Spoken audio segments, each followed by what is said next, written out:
Welcome back to Sera's Werewolf romance collection, where the monsters are dangerously handsome and the heroines never go down without a fight.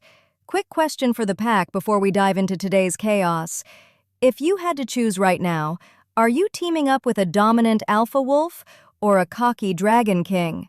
Let me know in the comments, and drop a fire emoji if you're ready for things to heat up. Today, we have a special one. It's tense, it's funny, and it involves a girl who locked her castle gates to keep a terrifying wolf pack out, only to have an arrogant, gorgeous dragon drop right out of the sky. But before we start, if you want to support the channel and get early access to exclusive romantasy stories just like this one, hit that join button down below. It helps us keep the lights on and the magic coming. Now, grab a blanket and take a deep breath. The gates are locked, but the sky is wide open. Let's read. Chapter 1. The rusted iron bit into Lucy's palms. She pushed against the heavy courtyard gates, her boots sliding in the loose dirt. Beside her, Scott threw his shoulder into the opposite metal door, grunting with the effort. "Push!" Scott yelled, his voice strained. A chorus of howls erupted from the tree line just beyond the castle grounds. The sound sent a cold shiver down Lucy's spine. Slade and his pack were close. Too close. "I'm trying," Lucy gasped. Her arms shook. The old castle gates had not moved in years, and the hinges shrieked in protest.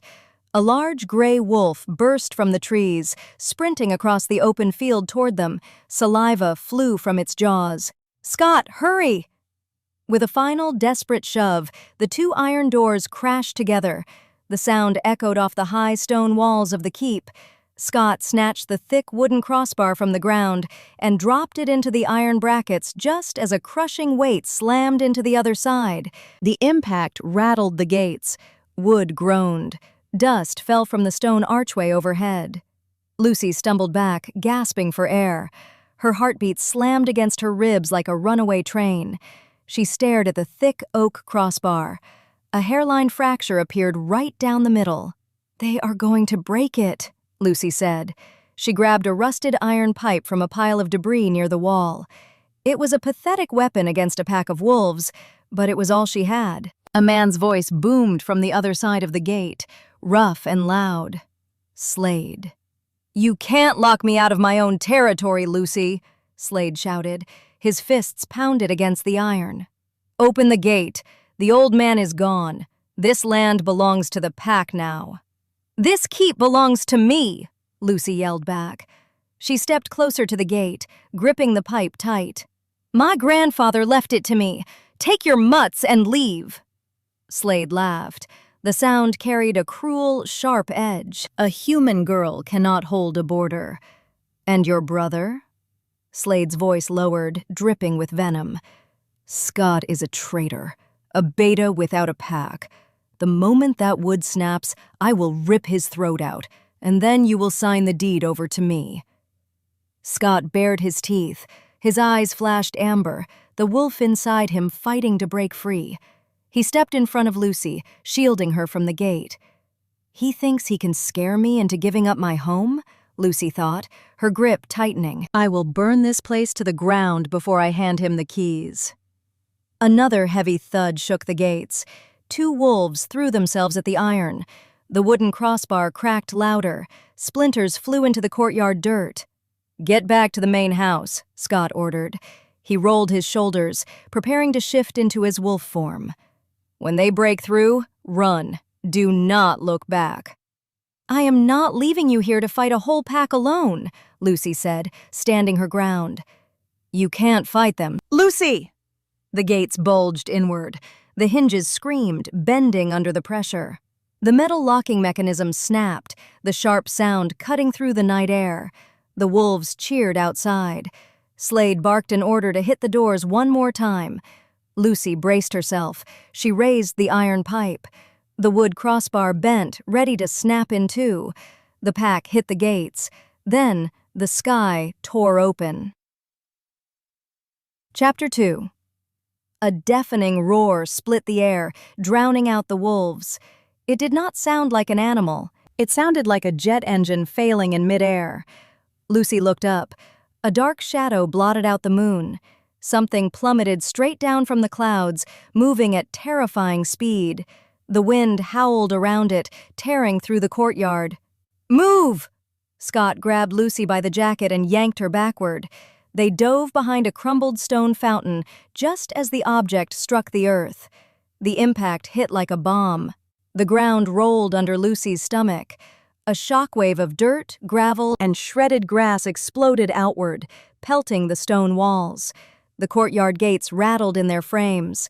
Outside, the wolves went completely silent. Lucy coughed, waving the thick dust away from her face.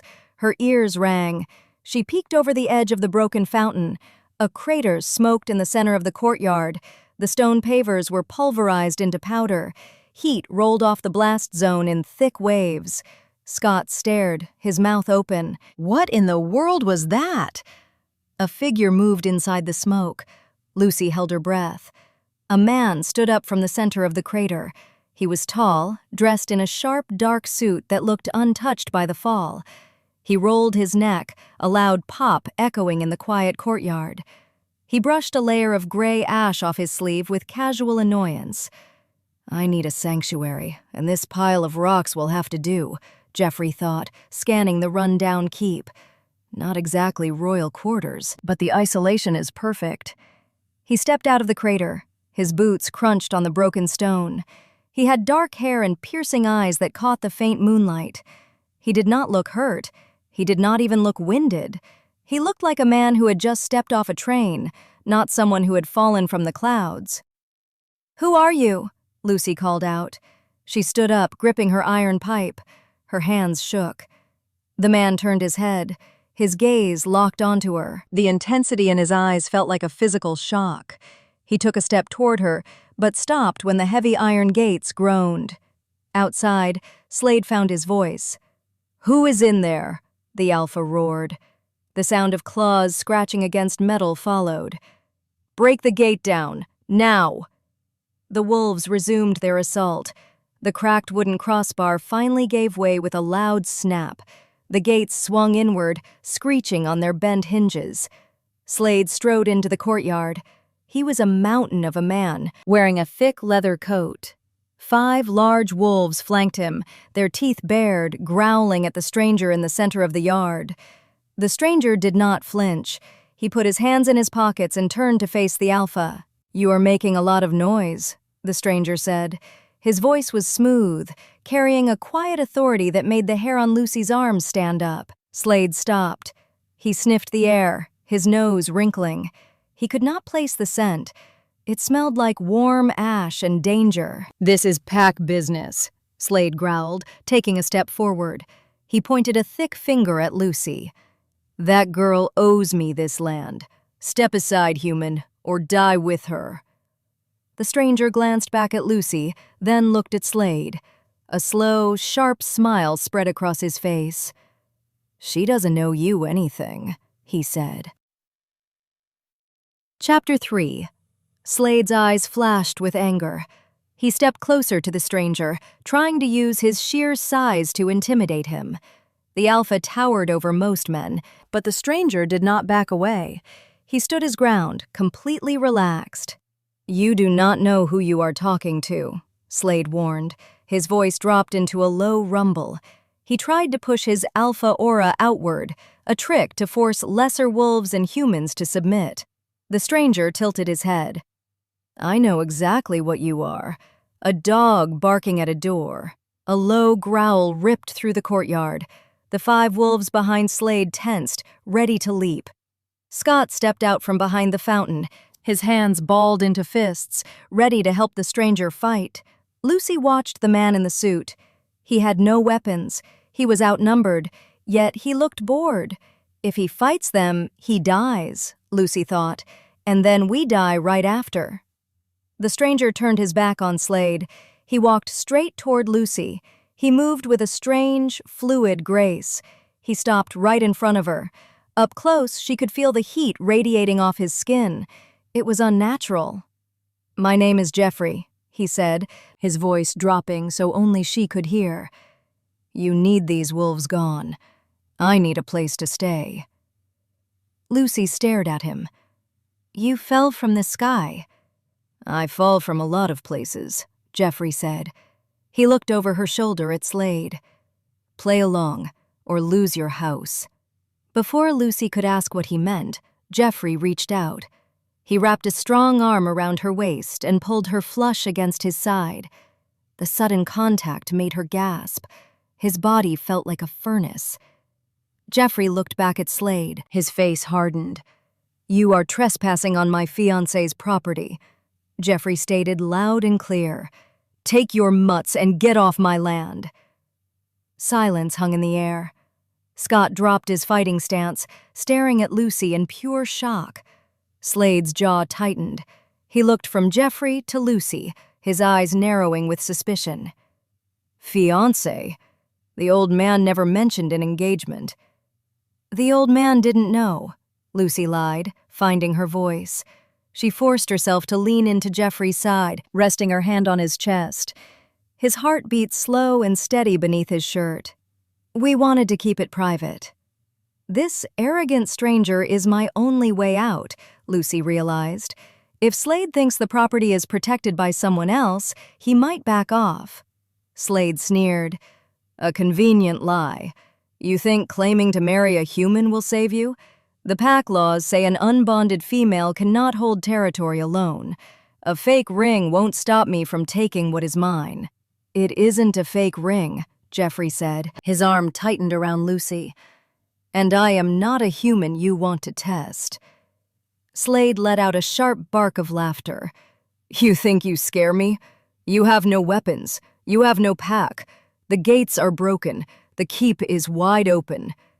Slade waved his hand at the mangled iron doors hanging off their hinges. "I will come back at midnight. If you are still here, I will kill you both and take the keep anyway." The wolves behind Slade snapped their jaws in agreement. They turned to leave, thinking they had won. "Wait," Jeffrey said. Chapter 4. Slade paused, glancing over his shoulder with a smug grin. "Begging already?" Jeffrey let go of Lucy. He walked past the crater, his boots silent on the dirt. He stopped in front of the broken courtyard gates. The thick iron bars were twisted inward, ruined by the wolves' repeated attacks. The lock mechanism hung by a single metal thread. "You mentioned the gates are broken," Jeffrey said, his voice flat. Slade folded his arms. "They are. You have no defenses. Run away while you still have legs, city boy." Jeffrey reached out. He grabbed the two thickest, most mangled iron bars with his bare hands. Lucy wanted to scream at him to stop. The rusted metal was jagged and sharp. But as Jeffrey gripped the iron, something impossible happened. The air around his hands shimmered. A wave of intense, blistering heat rolled across the courtyard, hitting Lucy in the face. She raised an arm to shield her eyes. The iron beneath Jeffrey's fingers began to glow. A dull orange light spread through the rusted metal. The thick steel groaned, a loud warping sound that made the wolves whine and step back. Jeffrey pulled, his muscles bunched under his suit jacket. He dragged the heavy left gate toward the center. Then he grabbed the right gate. With a sharp twist of his wrists, he forced the bent metal bars back into perfect, straight lines. Sparks rained down onto the dirt. The smell of melting metal filled the air. Jeff pressed the broken lock mechanism together. The iron fused, sealing solid under the sheer, blinding heat of his bare hands. He let go. The metal hissed as it cooled, turning from glowing orange back to dull black. The gates were locked tight, stronger than they had been in decades. Jeffrey turned around. He dusted his hands together. "The gates look fine to me." Slade's smug grin vanished, his face drained of color. He stared at the fused metal, then looked at Jeffrey's hands. There were no burns, no blisters, just unblemished skin. Wolves hated fire. It was a primal fear etched into their bones. The rogue wolves behind Slade tucked their tails, whimpering as the lingering heat washed over them. "What are you?" Slade demanded, taking a step backward. His alpha bravado was gone, replaced by genuine caution. "I am the man marrying the owner of this castle," Jeffrey replied. He walked back to Lucy, never breaking eye contact with the alpha. If I see you near these gates again, I will not bend the iron. I will bend you. Are we clear?" Slade swallowed hard. He looked at the fused lock, then at the smoking crater in the yard. The math did not add up in his head, but the threat was very real. "This isn't over," Slade muttered. He turned on his heel. "Pack, move out!" The wolves scrambled away from the gates, eager to put distance between themselves and the man who melted steel. The sound of their heavy paws faded into the dark woods. Silence reclaimed the courtyard. Chapter 5. Lucy stared at the closed gates. The metal still hummed with a faint orange glow in the center. She turned her head and looked at the man standing beside her. Scott shifted his weight, his eyes wide. He looked at the crater, then at Jeffrey. "Are you a wizard? A demon? Because humans don't melt locks." Jeffrey sighed. He ran a hand through his dark hair. The burst of energy seemed to drain some of his posture. He looked tired. "I am not a wizard," Jeffrey said, turning to Lucy. "Your brother asks too many questions." "My brother has the right to ask," Lucy snapped. Her shock faded, replaced by a surge of anger and confusion. "You fell out of the sky. You left a hole in my yard. You claimed we are engaged and then you melted my gate. Who are you?" "What is this guy really hiding from me?" Lucy wondered, her heart hammering. "He saved us, but he might be worse than the wolves." Jeffrey put his hands in his pockets. "I told you. My name is Jeffrey. I need a place to stay for a while. A place where nobody comes looking for me." "Are you running from the police?" Scott asked. "No." "Then who?" Lucy pressed. "People worse than wolves," Jeffrey answered flatly. He looked around the run-down stone keep, taking in the cracked walls and missing roof tiles. "This place is falling apart. It needs repairs. You need protection from that alpha." "We do not have money for repairs," Lucy said. She crossed her arms. "The bank account is completely empty. The taxes alone wipe us out every month." "I don't need money," Jeffrey said. "I need a room, a large one, with a strong floor." Lucy studied him. He was hiding something huge. Normal people did not radiate heat like a furnace. But as she looked at the fused gate, she knew the truth. Slade would have broken down the doors tonight. Slade would have killed Scott and forced her out. This stranger was the only reason they were still standing. "Fine," Lucy said. She let out a long breath. "You can have the royal guest room in the east wing. It is cold and the fireplace is broken, but the floor is solid stone." "I don't mind the cold," Jeffrey said. "And the engagement?" Scott asked, pointing between them. "Slade will sniff out a lie. He will watch the castle." "Then we make it look real," Jeffrey said, locking eyes with Lucy. "You pretend to be mine, and I keep the wolves away from your door. A simple transaction." Lucy nodded slowly. "A simple transaction. Just keep your hands to yourself." Jeffrey gave a faint, amused smile. "Don't worry, human. You aren't my type." He turned and started walking toward the main doors of the keep. Lucy watched him go, noting the way he moved with silent, predatory grace. She had locked the wolves out, but she had just invited a monster inside. Chapter 6. Lucy woke to an unfamiliar sensation. Warmth.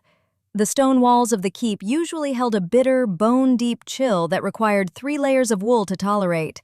This morning, the air carried a comfortable, radiant heat. She threw off her quilt, her brow furrowing. She dressed in her usual boots and denim jacket, then walked out of her bedroom. The corridor felt even warmer. Scott stood near the staircase, holding a mug of water. "Did you fix the boiler?" Lucy asked. "The boiler is rusted shut," Scott said. He pointed toward the east wing. "The heat is coming from our new tenant. He climbed over the wall at dawn, dragged a scorched canvas sack out of the woods, and barricaded himself in the royal guest room." Lucy frowned. "He acts like he owns the place after one night," she thought. She marched down the hall. The temperature rose with every step. By the time she reached the heavy oak door of the guest room, she pushed her sleeves up. She knocked once and pushed the door open. Jeffrey stood in the center of the room. He had discarded his ash-covered suit jacket.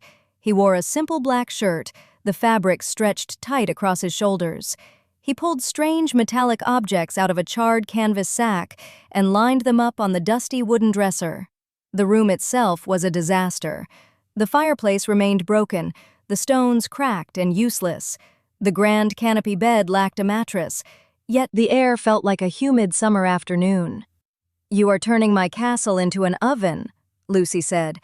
Jeffrey set a heavy silver compass on the dresser. The stone was freezing. "I prefer a hospitable climate." "You are burning through my air," she countered. She stepped further into the room. "What is all this junk?" "It is not junk." Jeffrey picked up a smooth black stone and placed it next to the compass. "It is my collection. A man needs his possessions." Lucy crossed her arms. She remembered an old myth from her childhood, stories about creatures that gathered gold and jewels. "Dragons hoard treasure. Are you telling me you hoard old compasses and rocks?" Jeffrey turned to face her, his piercing eyes locked onto hers. "I hoard things of value. Right now, I am hoarding this room. And your time." He gestured to a wooden chair in the corner. "Sit. Tell me about the weak points in your perimeter walls." "I have chores to do," Lucy said. "The courtyard has a crater in it." "The crater stays," Jeffrey said. "Sit down, Lucy. We have an engagement to plan, and I need to know the layout of this territory." "He commands the room without raising his voice," Lucy noticed. She sat on the edge of the hard wooden chair. Jeffrey leaned against the dresser, asking her questions about the castle's history, the thickness of the walls, and the distance to the local village. He kept her there for an hour, his gaze never wavering. He demanded her full focus, and to her surprise, she gave it. A strange rustling noise broke the spell. It came from the bottom of the charred canvas sack. Lucy flinched. "What is that?" "Ah," Jeffrey said, "I brought a companion." A small, brown creature poked its head out of the canvas. It possessed the shape and texture of a lumpy potato, but it had two large yellow eyes and a pair of leathery wings folded against its back. It let out a sound like a hiccup. A tiny puff of smoke escaped its nostrils. "What in the world is that?" Lucy asked, standing up. "His name is Sprig," Jeffrey said. He reached down and patted the creature's head. "He is a rock drake, harmless mostly. He eats minerals." Sprig chirped, then scrambled out of the bag. His little claws clicked against the solid stone floor. He sniffed the baseboard, found a loose iron nail, and popped it into his mouth like a peanut. A crunching sound echoed in the quiet room. "He eats metal?" Lucy asked, her voice rising. "My keep is held together by rusted nails and stubbornness." "He has a fast metabolism," Jeffrey defended.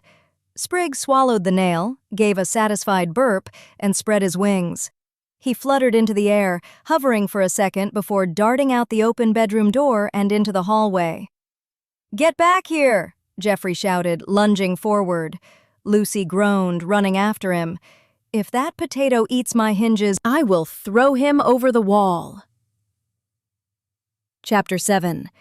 Lucy chased the flying potato down the grand staircase. Her boots slapped against the stone steps. Sprig moved with startling speed, darting around chandeliers and zooming through the drafty corridors.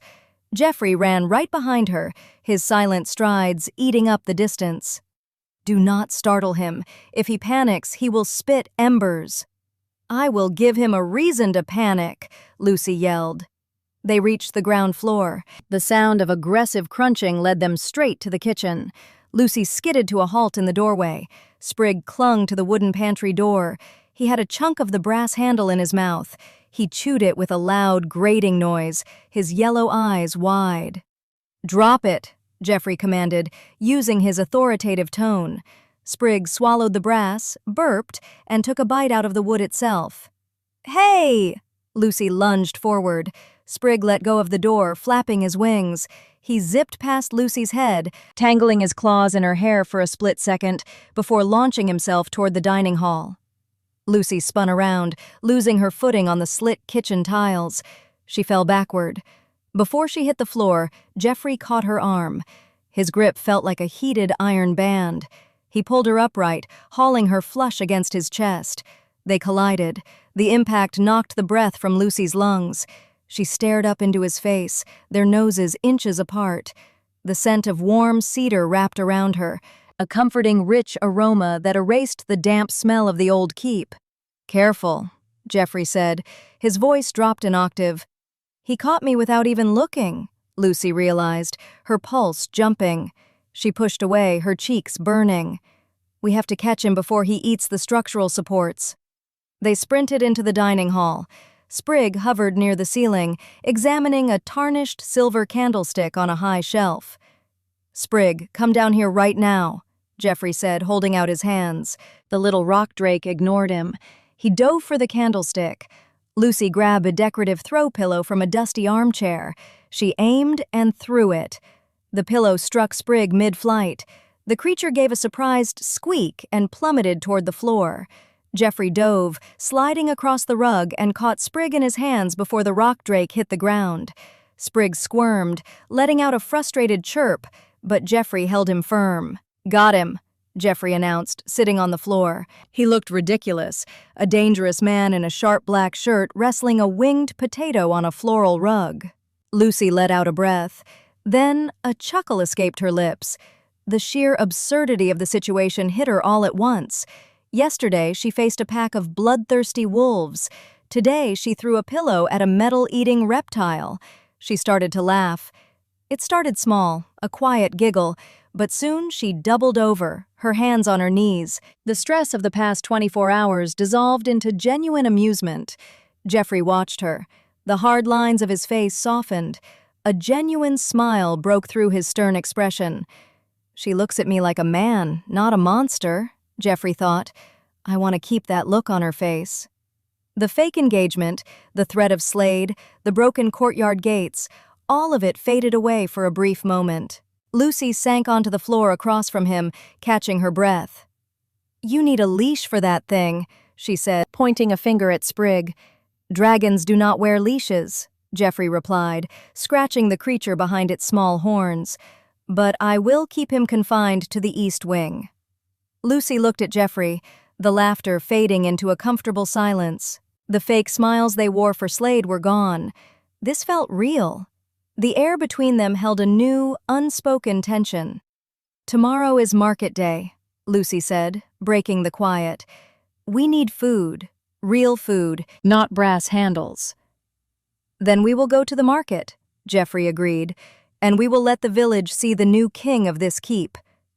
Lucy frowned at the title. "You are not a king. You are a tenant." Jeffrey stood up, tucking Sprig under his arm like a football.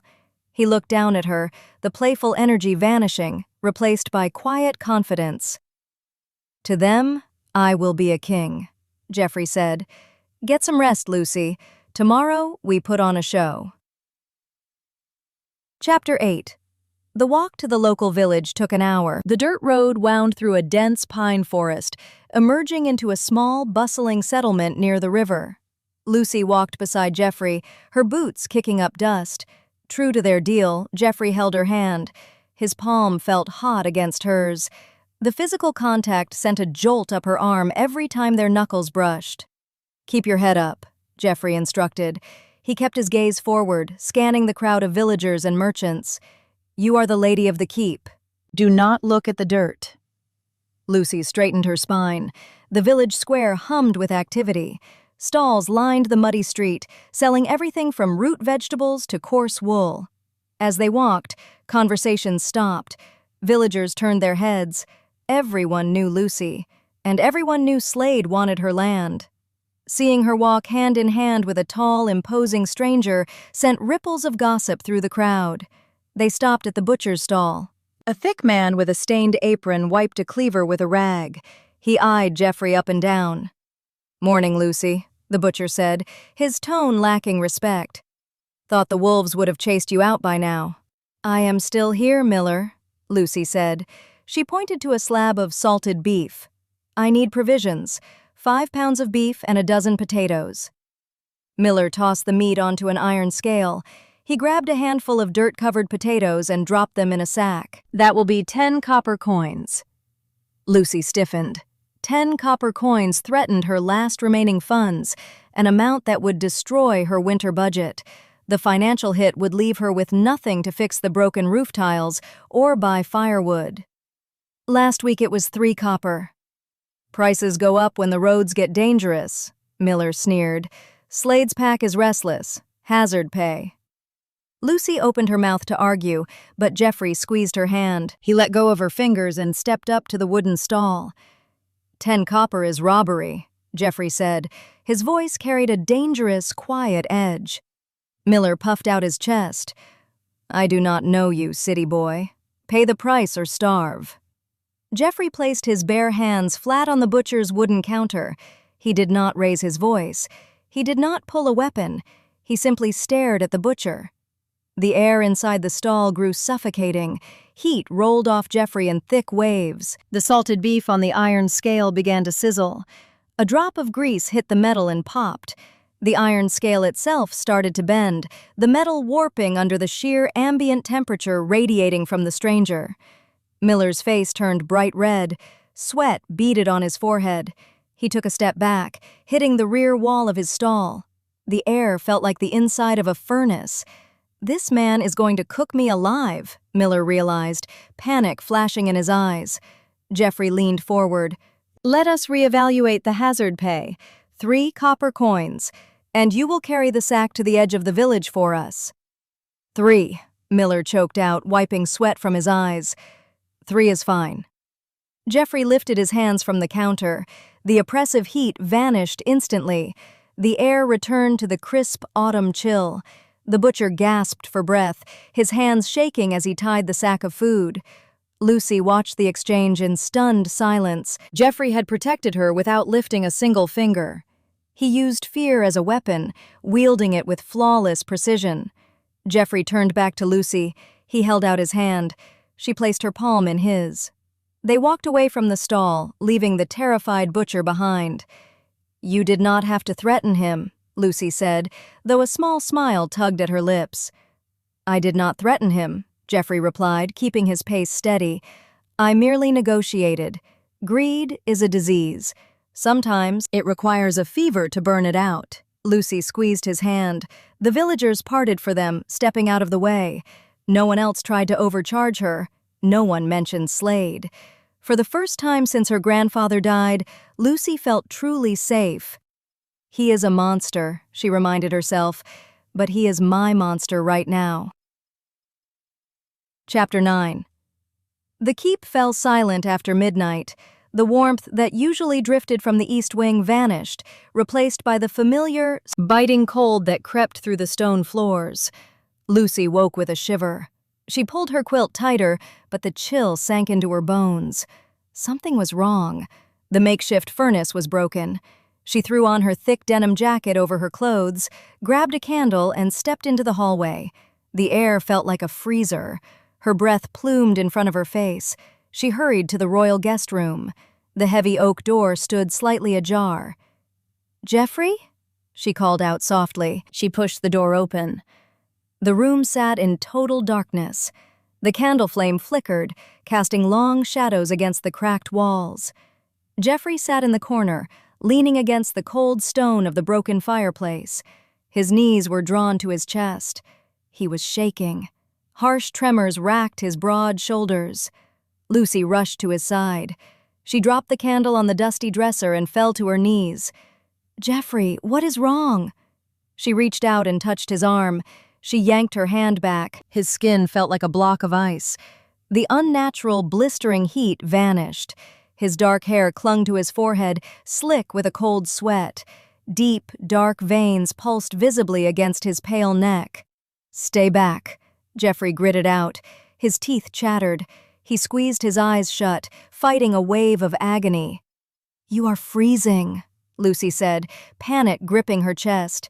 She had seen men catch the winter rot, but this looked different. This looked like a body fighting a war from the inside out. "Fire fever," Jeffrey gasped, his voice raspy. "It happens. I will endure it." "You are not enduring anything. You are dying," Lucy snapped. She jumped up and ran to the wooden armoire. She pulled open the doors and dragged out 3 heavy woolen blankets. They smelled of dust and old mothballs, but they were thick. She threw the blankets over Jeffrey, tucking the edges around his shoulders. She sat beside him on the hard floor, pulling the wool tight against his chest. "Why are you so cold?" she asked. "You melted an iron gate yesterday." I cannot tell her the truth, Jeffrey thought, his vision blurring. If I tell her the fever comes because my dragon demands a mate, I will scare her away. I have to fight this alone. "My body requires balance," Jeffrey lied, his breath hitching. "Sometimes the spark dips. It is just a fever." He tried to push the blankets away, his pride fighting his weakness. "I do not need a nurse. Go back to sleep." Lucy grabbed his wrists. She pinned his hands down under the wool. "Stop being a stubborn idiot. You saved my keep. I am not letting you freeze to death on my floor." She shifted closer, pressing her side against his arm to share her body heat. Jeffrey tensed at the contact. A sharp, stinging pain radiated through his chest, but as her warmth seeped through the blankets, the violent tremors began to slow. Lucy sat there in the dark, watching his breathing steady. The cold radiating from him felt unnatural, a deep, magical chill that defied logic. "Just rest," Lucy whispered. Jeffrey did not argue. He let his head fall back against the stone wall. The fire fever raged inside him, an ancient sickness that struck dragons who denied their inner nature. His beast wanted to claim the girl sitting beside him. His human mind refused to force a bond to save his own life. The internal battle tore at his energy, leaving him weak and vulnerable. He closed his eyes, leaning into the faint pressure of her shoulder. For tonight, her presence was enough to keep the spark alive. But the fever would return, and next time, blankets would not save him. Lucy watched the dark veins on his neck slowly fade. The room remained bitterly cold, but Jeffrey's shivering stopped. He looked exhausted, the sharp lines of his face drawn tight. "You are hiding something huge," Lucy murmured into the quiet room. "You fall from the sky, you bend steel, and now you turn into ice." Jeffrey did not open his eyes. "I hide many things, Lucy." "I will figure it out eventually," she promised. A faint smirk touched his lips. "I look forward to the attempt." Chapter 10. The following night brought a heavy fog to the courtyard. The air hung thick and damp, hiding the tree line from the keep's broken windows. Jeffrey stood in the center of the yard, stepping carefully around the smoking crater he had created 2 days prior. The fire fever left a lingering ache in his joints, but his inner heat had returned enough to thaw the frost off the grass. A twig snapped near the western wall. Jeffrey turned his head. His sharp eyes cut through the fog. 2 dark shapes moved silently along the top of the stone wall. Wolves. Slade had sent rogues to test the defenses. The 2 wolves dropped into the courtyard. They did not shift into human form. They stayed on 4 paws, their lips pulled back in silent snarls. They flanked Jeffrey, circling him with predatory patience. "You are trespassing," Jeffrey warned. He did not bother raising his fists. The wolf on the left lunged. Jeffrey sidestepped the attack with fluid grace.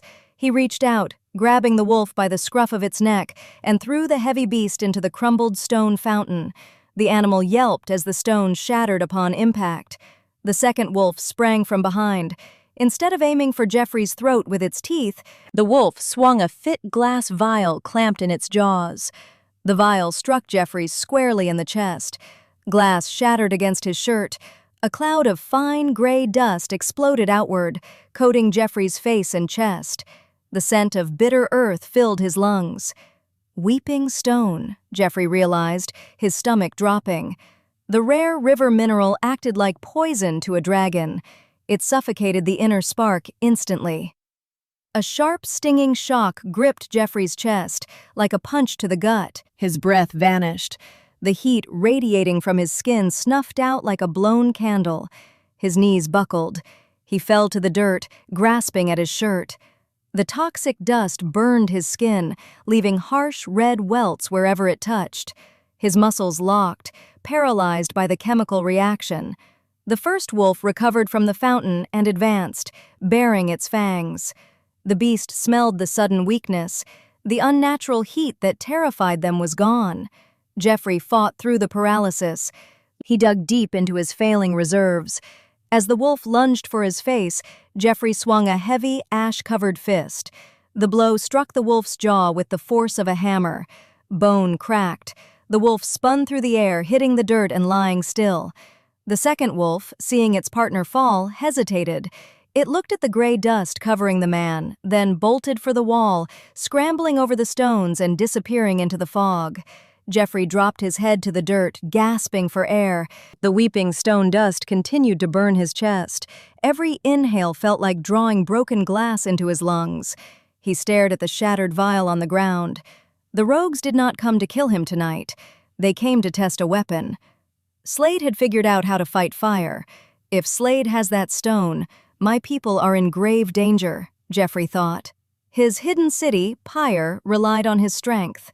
The magical veil that protected his people drew power directly from his life force. If the wolves found a way to kill him out here, the veil would collapse, exposing thousands of innocent dragons to the hunters. He pushed himself up onto his hands and knees. His arms shook. The poison raced through his veins, combining with the lingering effects of the fire fever. He needed to wash the dust off, and he needed to secure his kingdom. He stumbled toward the heavy oak doors of the keep. He left a trail of dragged footprints in the dirt. He pushed the door open and collapsed into the hallway, his boots scraping against the stone floor. The noise echoed through the silent castle. Footsteps hurried down the stairs. Lucy appeared, holding a lantern. She gasped, dropping to his side. "Jeffrey, what happened?" she asked, setting the lantern down. "Poison," he choked out, his vision swimming. "Do not touch the gray dust." He closed his eyes, the pain finally dragging him into darkness. The war had started, and Slade possessed the one thing that could turn the Dragon King to ash. Chapter 11. Lucy dropped to her knees. The hallway stone offered no comfort. Jeffrey lay flat on his back. He gasped for air, his chest barely moving. Gray dust coated his dark shirt. The toxic powder left angry red welts on his exposed skin. "Scott!" Lucy shouted. Scott rushed down the stairs. He skidded to a halt. His amber eyes widened at the sight of the stranger on the floor. "Do not touch the dust," Lucy warned. "It burns. Bring a bucket of water and clean rags. Hurry!" Scott ran toward the kitchen. Lucy hovered over Jeffrey. She kept her hands away from the gray powder. He shivered. Harsh, violent tremors shook his frame. The unnatural heat he usually carried was gone.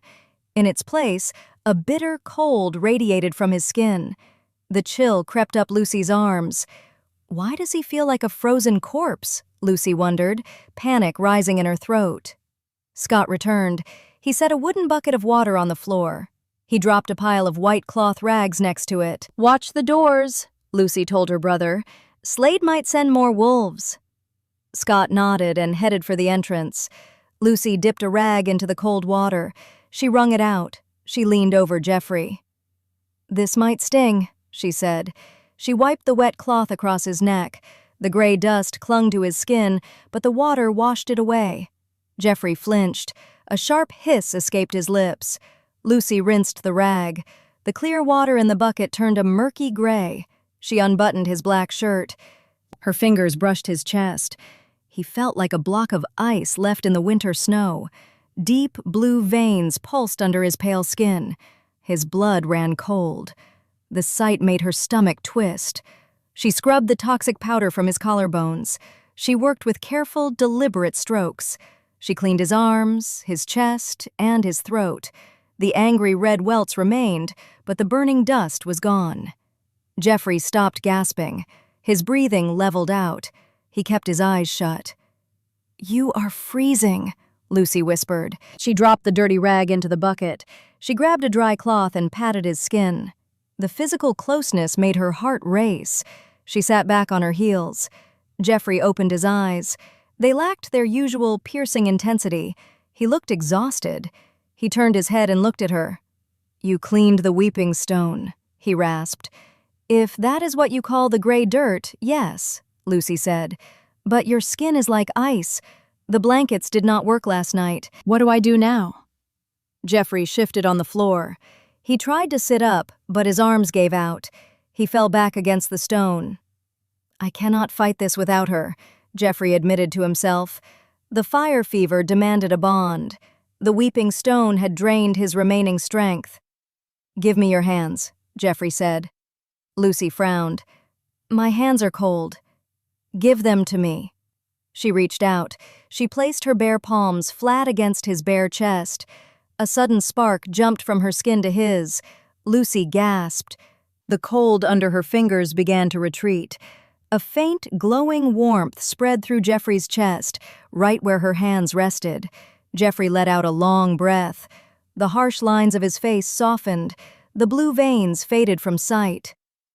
"Your touch," Jeffrey whispered. "It is the only thing keeping my spark alive." Lucy stared at him. The words hung in the quiet hallway. They felt heavy, carrying a truth she did not quite understand. He did not say, "a spark." He said, "my spark." He is trusting me with his life, Lucy thought. The realization scared her. "I will sit here," Lucy said, "until you can stand." Jeffrey closed his eyes again. He placed his cold hand over hers, trapping her warmth against his chest. They stayed on the hard floor, surrounded by the shadows of the keep. The bitter chill slowly left the air, replaced by a quiet, fragile heat. Chapter 12. Lucy sat against the hallway wall until her eyes grew heavy. Her head drooped. She drifted into a restless sleep, her breathing slow and steady. Jeffrey waited. He opened his eyes. The fire fever still lingered, a dull ache deep in his bones, but the paralyzing grip of the weeping stone was gone. Lucy's warmth had reignited his inner core. He gently lifted her hands from his chest. He stood up. His legs felt steady on the cold stone floor. He grabbed a fresh shirt from the royal guest room and walked out the back door of the keep. The heavy fog still hid the tree line. Jeffrey walked past the broken courtyard fountain. He ignored the crater in the dirt. He entered the dense pine woods. He needed to check on his people. The rogue wolves had used weeping stone. Slade knew the ancient dragon weakness.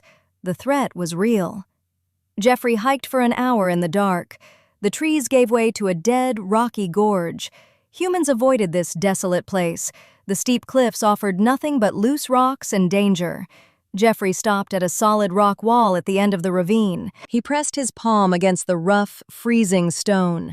A ripple of magic washed over the gorge. The air shimmered. The illusion of solid rock melted away, parting like a curtain. The magical veil dropped. A hidden valley opened before him. This was Pyre. Stone towers climbed toward the night sky. Bright hearth fires glowed in the arched windows. The sweet scent of wild jasmine drifted on the wind. The city bustled with late-night activity.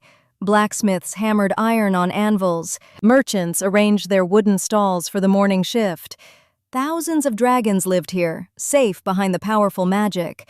Jeffrey walked through the city gates. He was not a lone wanderer.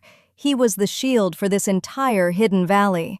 A woman in dark leather armor met him in the main square. Clara. She was his guard captain and second in command. She carried a heavy steel sword on her hip. Her boots clicked against the cobblestones. "You look terrible," Clara said. She crossed her arm, her sharp eyes scanning his pale face.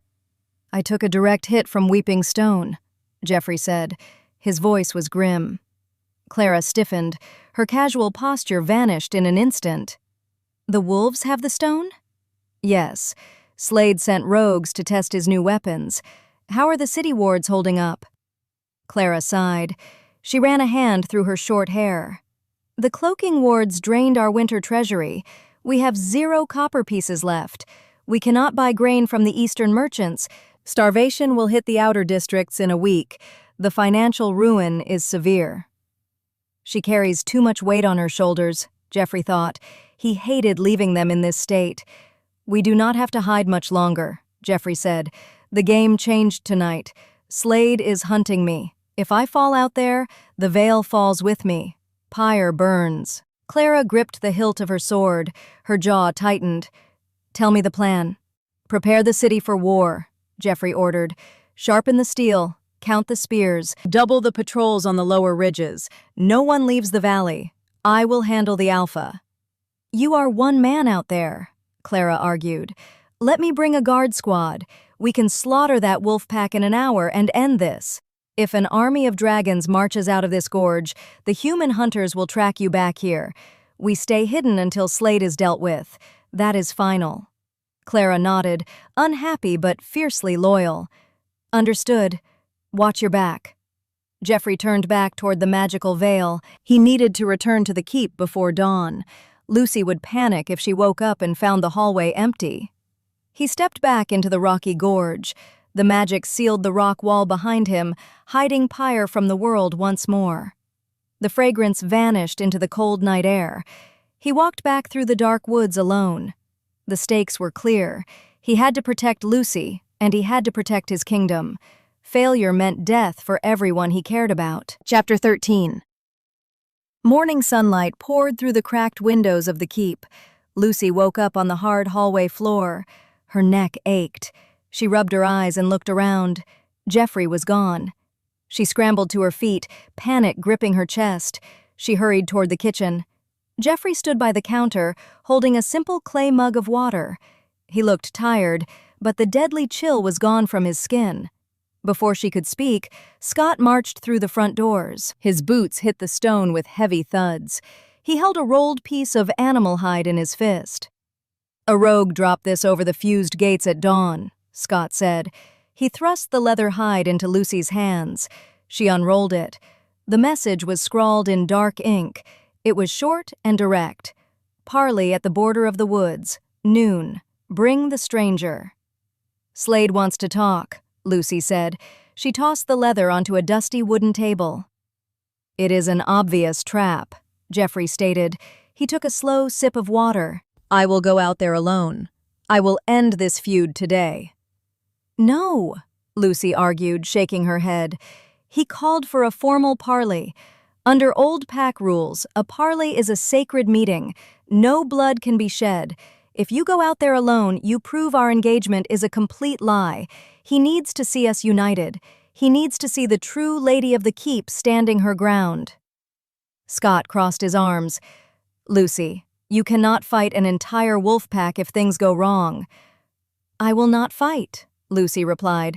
I will talk. I will force him to back down. Lucy turned away and marched up the grand staircase. She went straight to her cold bedroom. She knelt and opened a heavy wooden trunk resting at the foot of her bed. The trunk belonged to her late mother. Inside, folded beneath old wool quilts, lay a special dress. She carefully pulled it out. It was a stunning midnight violet gown. The fabric was rich, smooth silk. It was bold and demanded immediate attention. It did not look like the clothes of a frightened girl hiding behind broken stone walls. It looked like the armor of a ruthless queen. She stripped off her worn denim jacket and boots. She pulled the heavy gown over her head. The violet silk cascaded down to her ankles, hugging her frame. She slipped on a pair of simple black flats from the bottom of the trunk. She brushed her hair until it shone in the sunlight. She pinched her cheeks to bring a rush of color to her pale skin. I have to look brave, even if my hands won't stop shaking, Lucy told herself. She stared into her cracked mirror. She took a deep, shaky breath. She could not show a single ounce of fear to the wolves. She turned and walked out of her room. She descended the grand staircase with slow, measured steps. Jeffrey and Scott stood near the front door, debating the plan. They stopped talking the second they saw her. Scott raised his eyebrows in genuine surprise. Jeffrey stared. The clay mug in his hand tilted slightly, spilling a drop of water on the floor. The dark violet silk contrasted beautifully with her bright, determined eyes. She looked stunning, powerful, and defiant. She is ready for war, Jeffrey thought. A surge of fierce pride washed over his chest. His dragon side roared in approval, pushing hard against his human control. Are we going or not? Lucy asked. Her voice held firm and steady. Jeffrey set his mug down on a nearby crate. He walked over and offered her his arm. "We are going." They walked out of the keep together. The courtyard dirt crunched under Lucy's black flats. They walked wide around the smoking crater in the center of the yard. They approached the fused iron gates.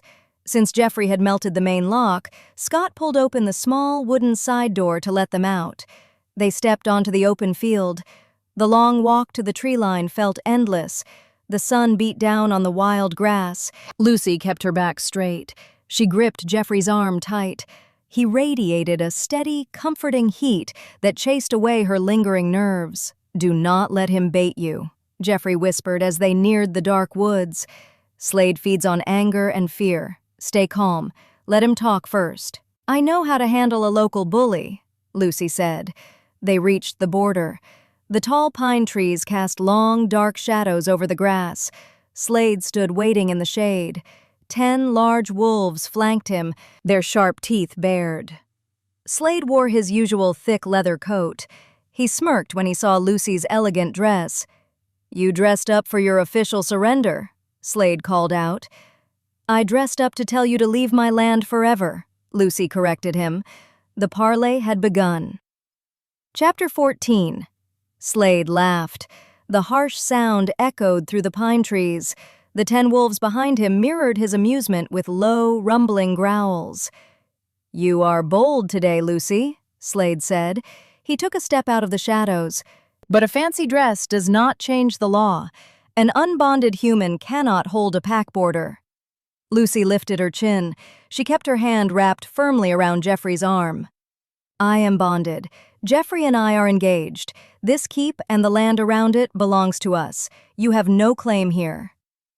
Slade's eyes narrowed. He looked at Jeffrey. He remembered the fused iron gates and the blistering heat. He knew a physical fight with the stranger was dangerous, but Slade had other weapons. He was an alpha. He possessed power over the mind. "A fake engagement," Slade sneered. "A desperate trick." Slade squared his broad shoulders. He drew a deep breath and pushed his alpha aura outward. The air grew heavy, thick with unseen pressure. He locked his glowing eyes on Lucy. "Kneel," Slade commanded. The alpha command was a magical force. It crushed the air from Lucy's lungs. It compelled humans and lesser wolves to submit on the spot. Her vision blurred. Her knees buckled under the sheer weight of his unnatural voice. She started to drop toward the dirt. Jeffrey moved faster than a striking snake. He caught her waist, holding her upright. The heat radiating from Jeffrey spiked. The grass beneath his boots turned brown and withered. He stepped directly in front of Lucy, shielding her from the alpha's oppressive aura. Jeffrey's eyes changed. The pupils narrowed, turning into sharp, vertical slits. A low, terrifying vibration built in his chest. It was not a growl. It was the sound of shifting tectonic plates. "Speak to her like that again," Jeffrey warned. His voice carried a dark, lethal promise. "And I will turn this entire forest to ash." Slade flinched. The alpha command shattered against Jeffrey's sheer willpower. The 10 wolves behind Slade whimpered, tucking their tails between their legs.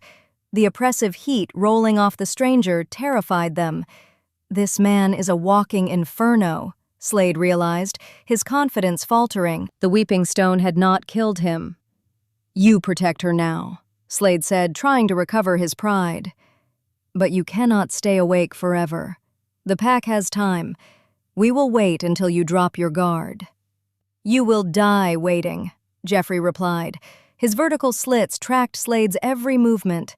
Slade scowled. He realized the parley was a stalemate. He could not force Lucy to submit while the fire demon stood beside her. "The parley is over," Slade spat. He turned his back on them. "Enjoy your broken castle while it lasts." The alpha walked into the dense woods. His wolves followed close behind, eager to escape the blistering heat. Jeffrey watched the tree line until the last tail disappeared. He took a deep breath. His eyes returned to normal. The harsh heat faded back to a comfortable warmth. He turned to Lucy. She stood frozen, her hands gripping the violet silk of her gown. The alpha command had rattled her mind. She looked pale and shaken. "Are you hurt?" Jeffrey asked. His voice was gentle now. Lucy shook her head. "No, just dizzy." His voice, it felt like it crushed my thoughts. "He will never use that voice on you again," Jeffrey promised.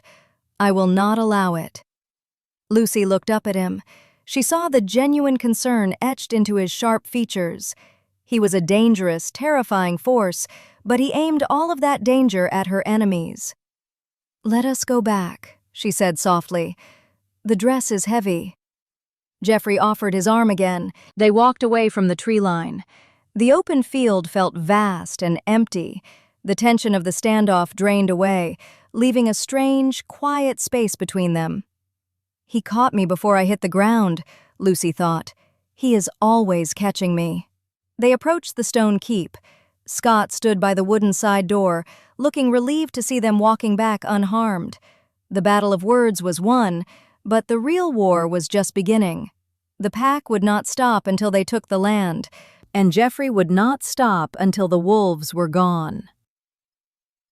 Chapter 15. They entered the keep. Scott closed the heavy wooden side door and slid a fresh iron bolt into place. "Did he back off?" Scott asked, looking at their faces. "For now," Jeffrey said. "He knows he cannot win a direct fight. He will try to starve us out or attack when we are weak." Scott nodded grimly. He headed toward the kitchen to check the perimeter windows. Lucy and Jeffrey walked down the long, dim hallway of the ground floor. The thick stone walls blocked out the afternoon sun. Shadows clung to the corners of the corridor. The adrenaline from the Parley finally crashed. Lucy's steps faltered. A sudden, violent tremble took over her hands. The emotional toll of standing up to the alpha hit her all at once. Her knees felt weak. She stumbled forward, her nice shoes catching on an uneven flagstone. Jeffrey grabbed her elbow. He pulled her out of the main hallway and into a dark, recessed stone alcove. The small space offered privacy from Scott's sharp wolf hearing. Jeffrey backed her gently against the cold stone wall. He did not let go of her arms. He stood close, shielding her trembling frame with his own body. "Breathe," Jeffrey ordered softly. "The danger is gone. You are safe." Lucy took a ragged breath. The tight space forced them together. She looked up. His face was inches from hers. The dim light highlighted his sharp jaw and piercing eyes. The comforting heat radiating from his chest soaked into the cold silk of her dress. "I was terrified," Lucy confessed in a whisper. "When he used that voice, I thought my mind was breaking." "You stood your ground," Jeffrey praised. He raised one hand. He carefully tucked a stray strand of hair behind her ear. His fingers brushed against her cheek. The touch sent a jolt of electricity straight down her spine. She is so fragile, yet so brave, Jeffrey thought. The fire fever sparked in his blood, demanding he pull her closer. His dragon recognized her courage. His dragon wanted to claim her right now. Lucy did not pull away. The fake smiles and the fake engagement vanished in the shadows of the alcove. This moment was raw and entirely real. She stared at his lips. They were parted slightly. His breathing grew shallow. The tension snapped. The air between them grew impossibly thick. Jeffrey leaned in, his gaze dropping to her mouth. Lucy tilted her chin up, her heart hammering a frantic rhythm against her ribs. She wanted this. She wanted the monster who melted gates and caught her when she fell. Their lips were a millimeter apart. She could feel the heat of his breath. A sudden, loud chirp echoed in the hallway. A small brown blur dropped from the chandelier above them. Sprig landed dead center on Jeffrey's shoulder. The rock drake let out a high-pitched sneeze. A tiny, bright fireball shot from its nostrils, singeing the collar of Jeffrey's shirt. Jeffrey jerked back, swatting at his smoking collar. He coughed, waving a hand to clear the sudden puff of smoke. Lucy gasped, pressing flat against the wall. The intense, magnetic pull shattered into a million pieces. Sprig chirped happily, proud of his sneeze, and launched himself down the corridor in search of a rusty nail. Jeffrey stared down the hallway after the flying potato. He let out a long, frustrated sigh. He pinched the bridge of his nose. "I'm going to turn that Drake into a pair of boots," Jeffrey muttered. Lucy let out a breathless laugh. The humor cut through the lingering adrenaline and the shattered romantic tension. She covered her mouth, her shoulders shaking with genuine amusement. Jeffrey looked back at her.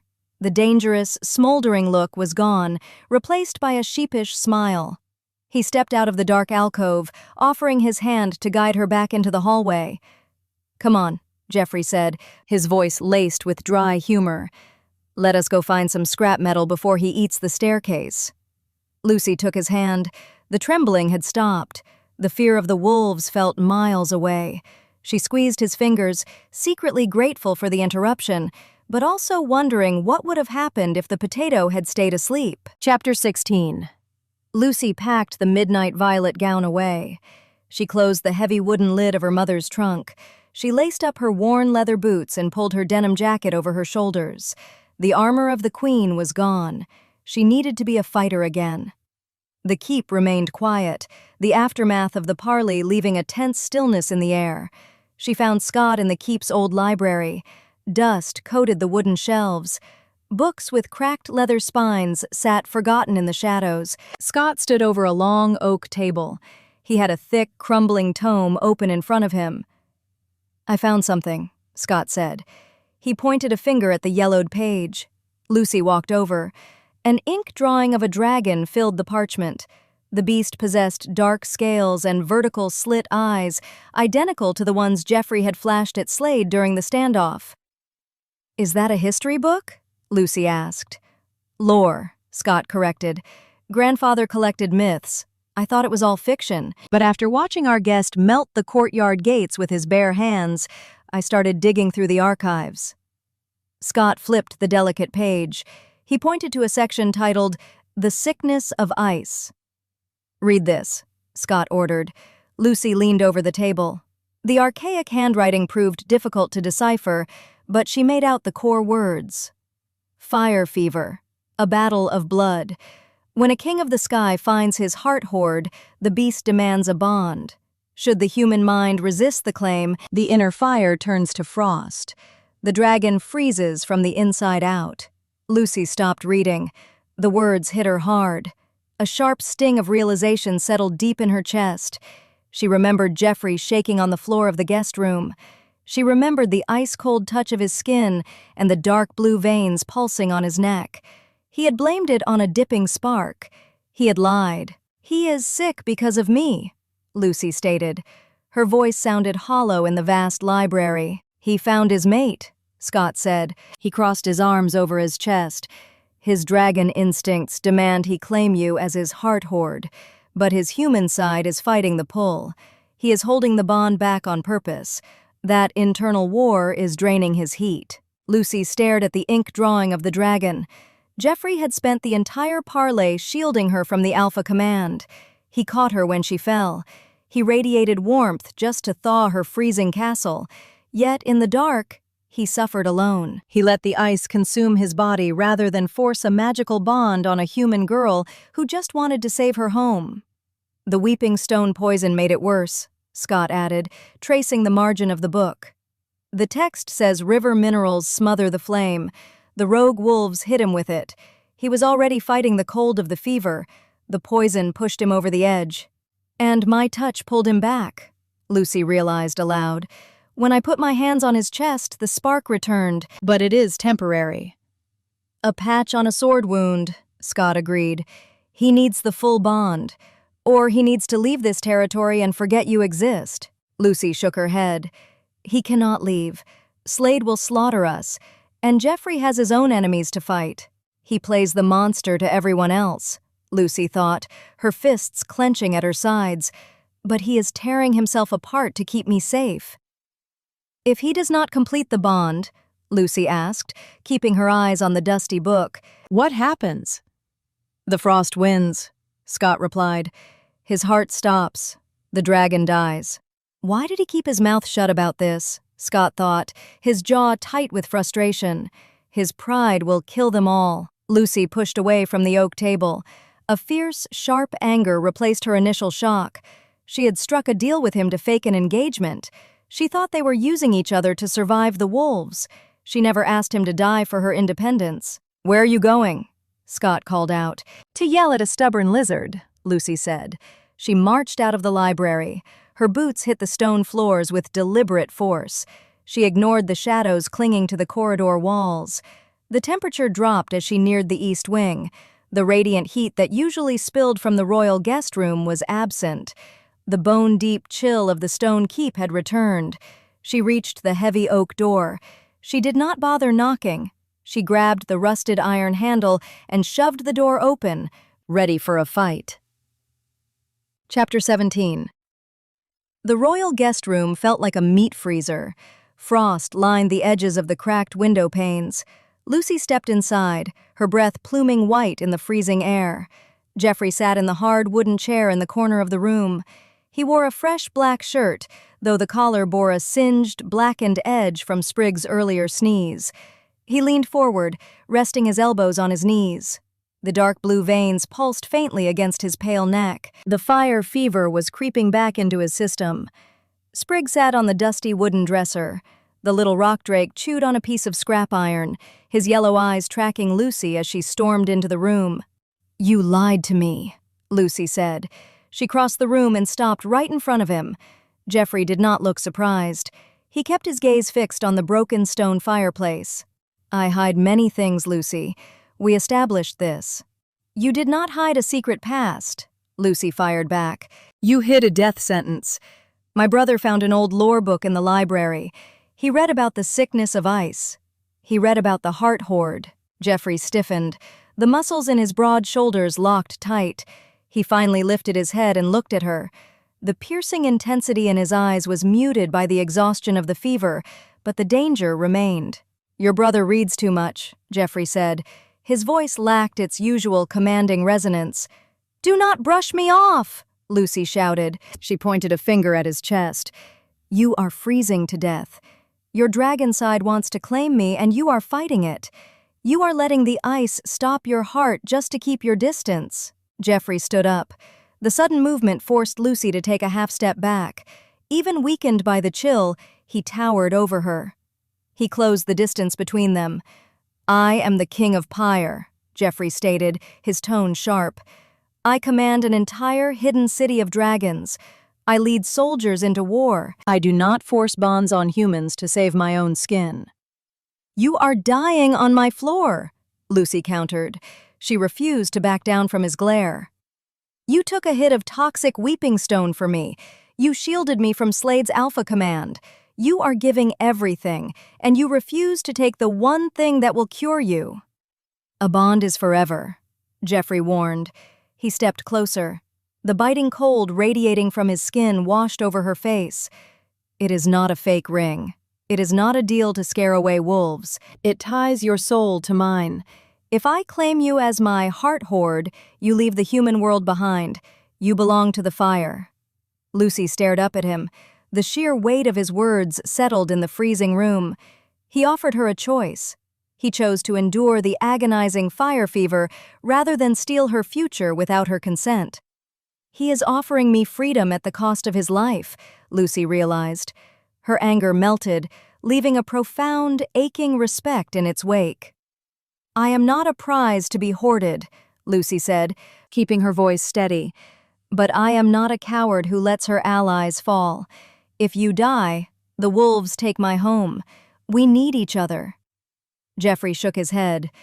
"I will not let fear make your choice. You pretend to be mine for the wolves, but I will not make it real until you want it for yourself. Not for survival.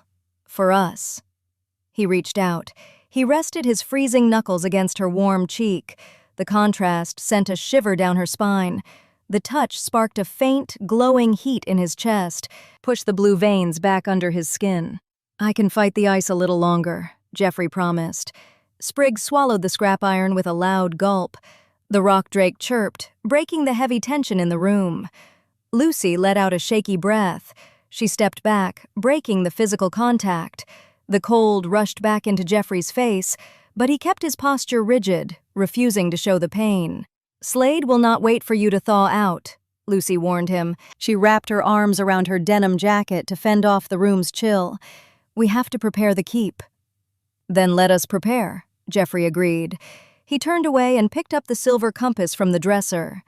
The argument was over, but the countdown to the final battle had just begun. Chapter 18. Slade paced through the dense pine forest. The alpha wolf kicked a rotting log, sending splinters flying into the brush. His 10 largest enforcers sat around a crackling campfire, watching their leader with cautious eyes.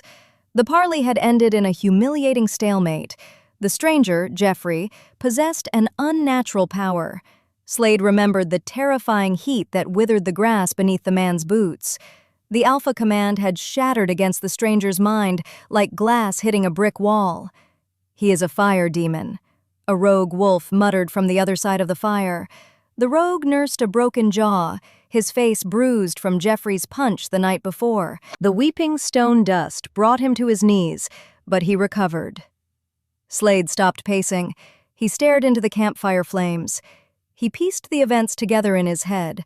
The stranger had melted the heavy iron gates with ease. He commanded blistering, untouchable heat. Yet, when the rogue wolves hit him with the weeping stone poison, the demon turned as cold as a corpse.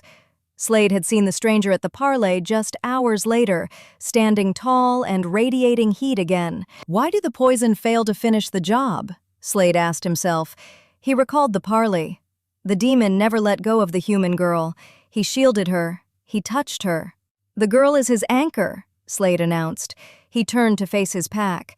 A cruel grin stretched across his face. "The demon is sick. His heat is failing.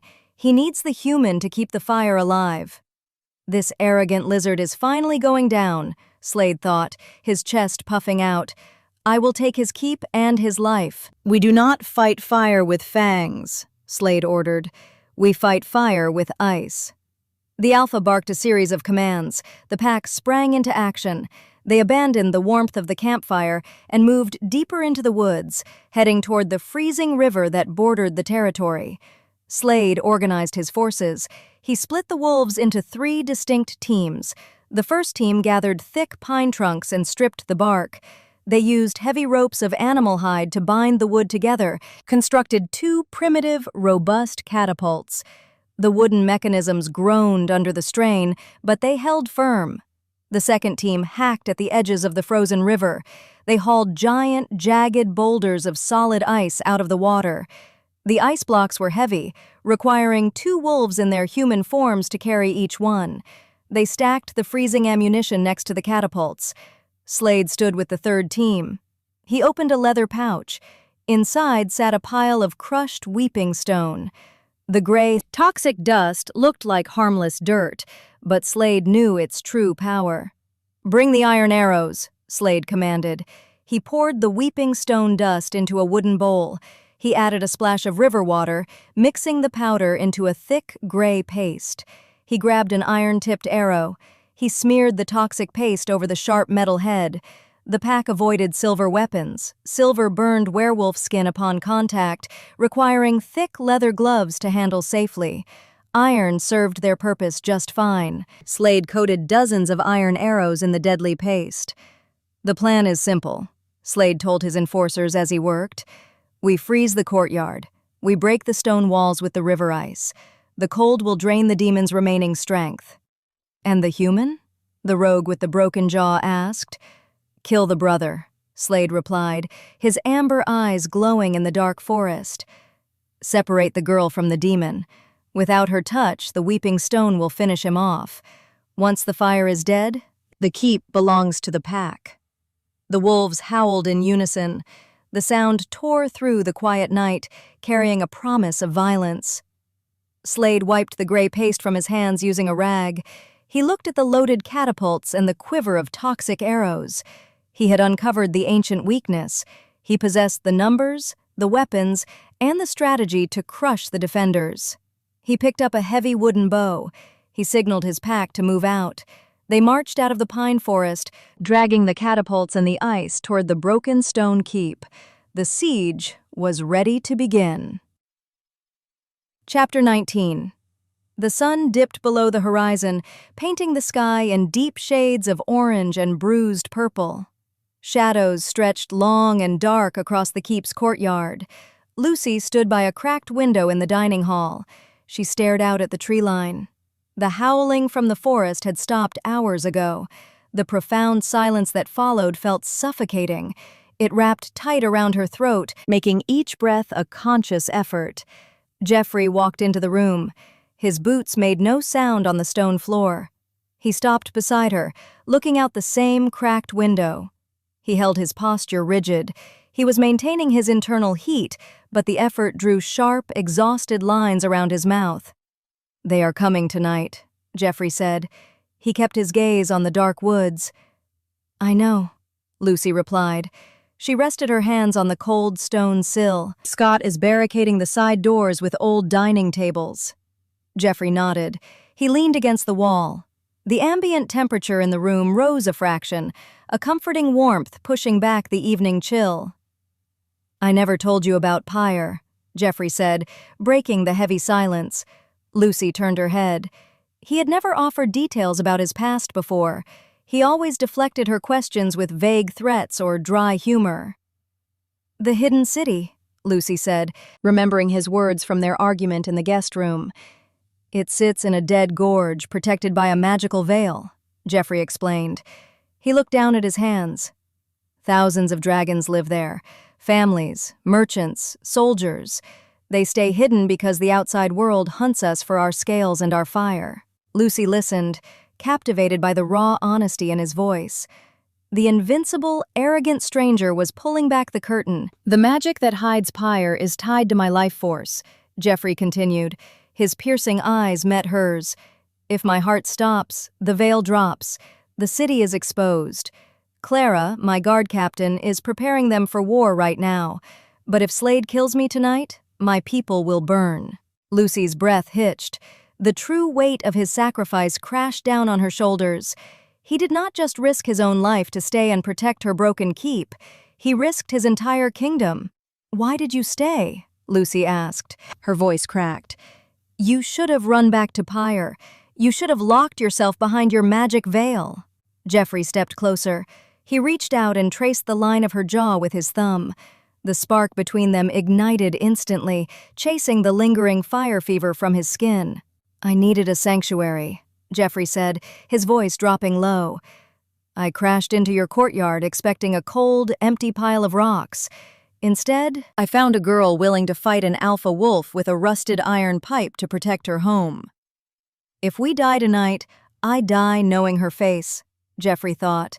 The realization brought a strange, settling peace to his chaotic dragon instincts. "You are not a monster, Jeffrey," Lucy whispered. "I am whatever I need to be to keep you safe," he replied. A loud, shattering crack echoed from the courtyard. The ground beneath their feet trembled. Dust fell from the dining hall ceiling. The calm was over. Lucy spun toward the window. A crushing block of solid river ice sat in the center of the courtyard dirt, right next to the smoking crater. The block of ice had smashed a hole straight through the top of the eastern perimeter wall. Catapults. Jeffrey identified the weapon immediately. His eyes narrowed into vertical slits.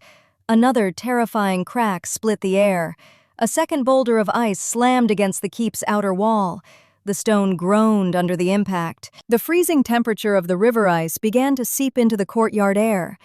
"He is trying to freeze you out," Lucy realized, panic spiking. Jeffrey turned away from the window. The heat radiating from his body flared, turning his black shirt warm to the touch.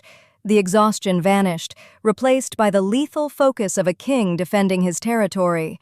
"Stay inside," Jeffrey ordered. "Lock the doors. Do not let them touch you."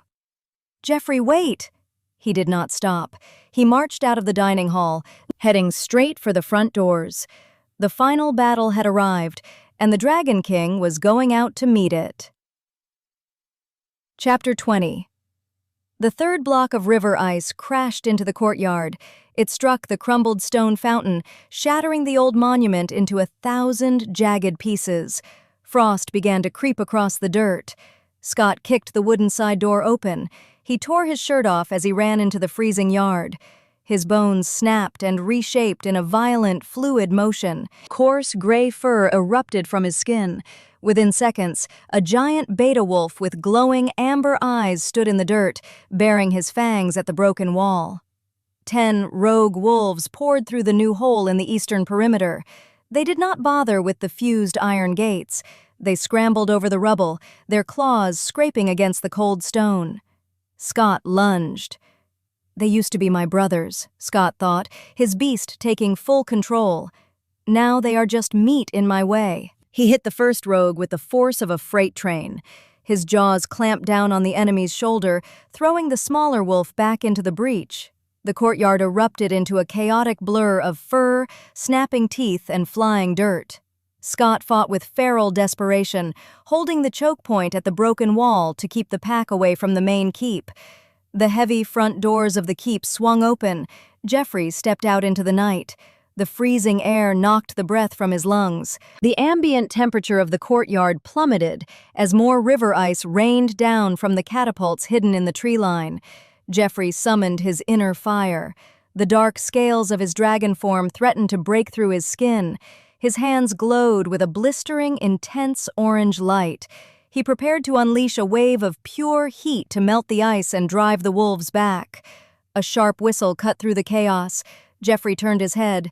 An iron-tipped arrow streaked across the courtyard. It struck him dead center in the right shoulder. The physical impact forced him to take a step back, but the arrowhead did not pierce deep. The real danger lay in the thick, gray paste coating the iron, weeping stone. The toxic minerals flooded his bloodstream instantly, the blistering heat in his hands snuffed out.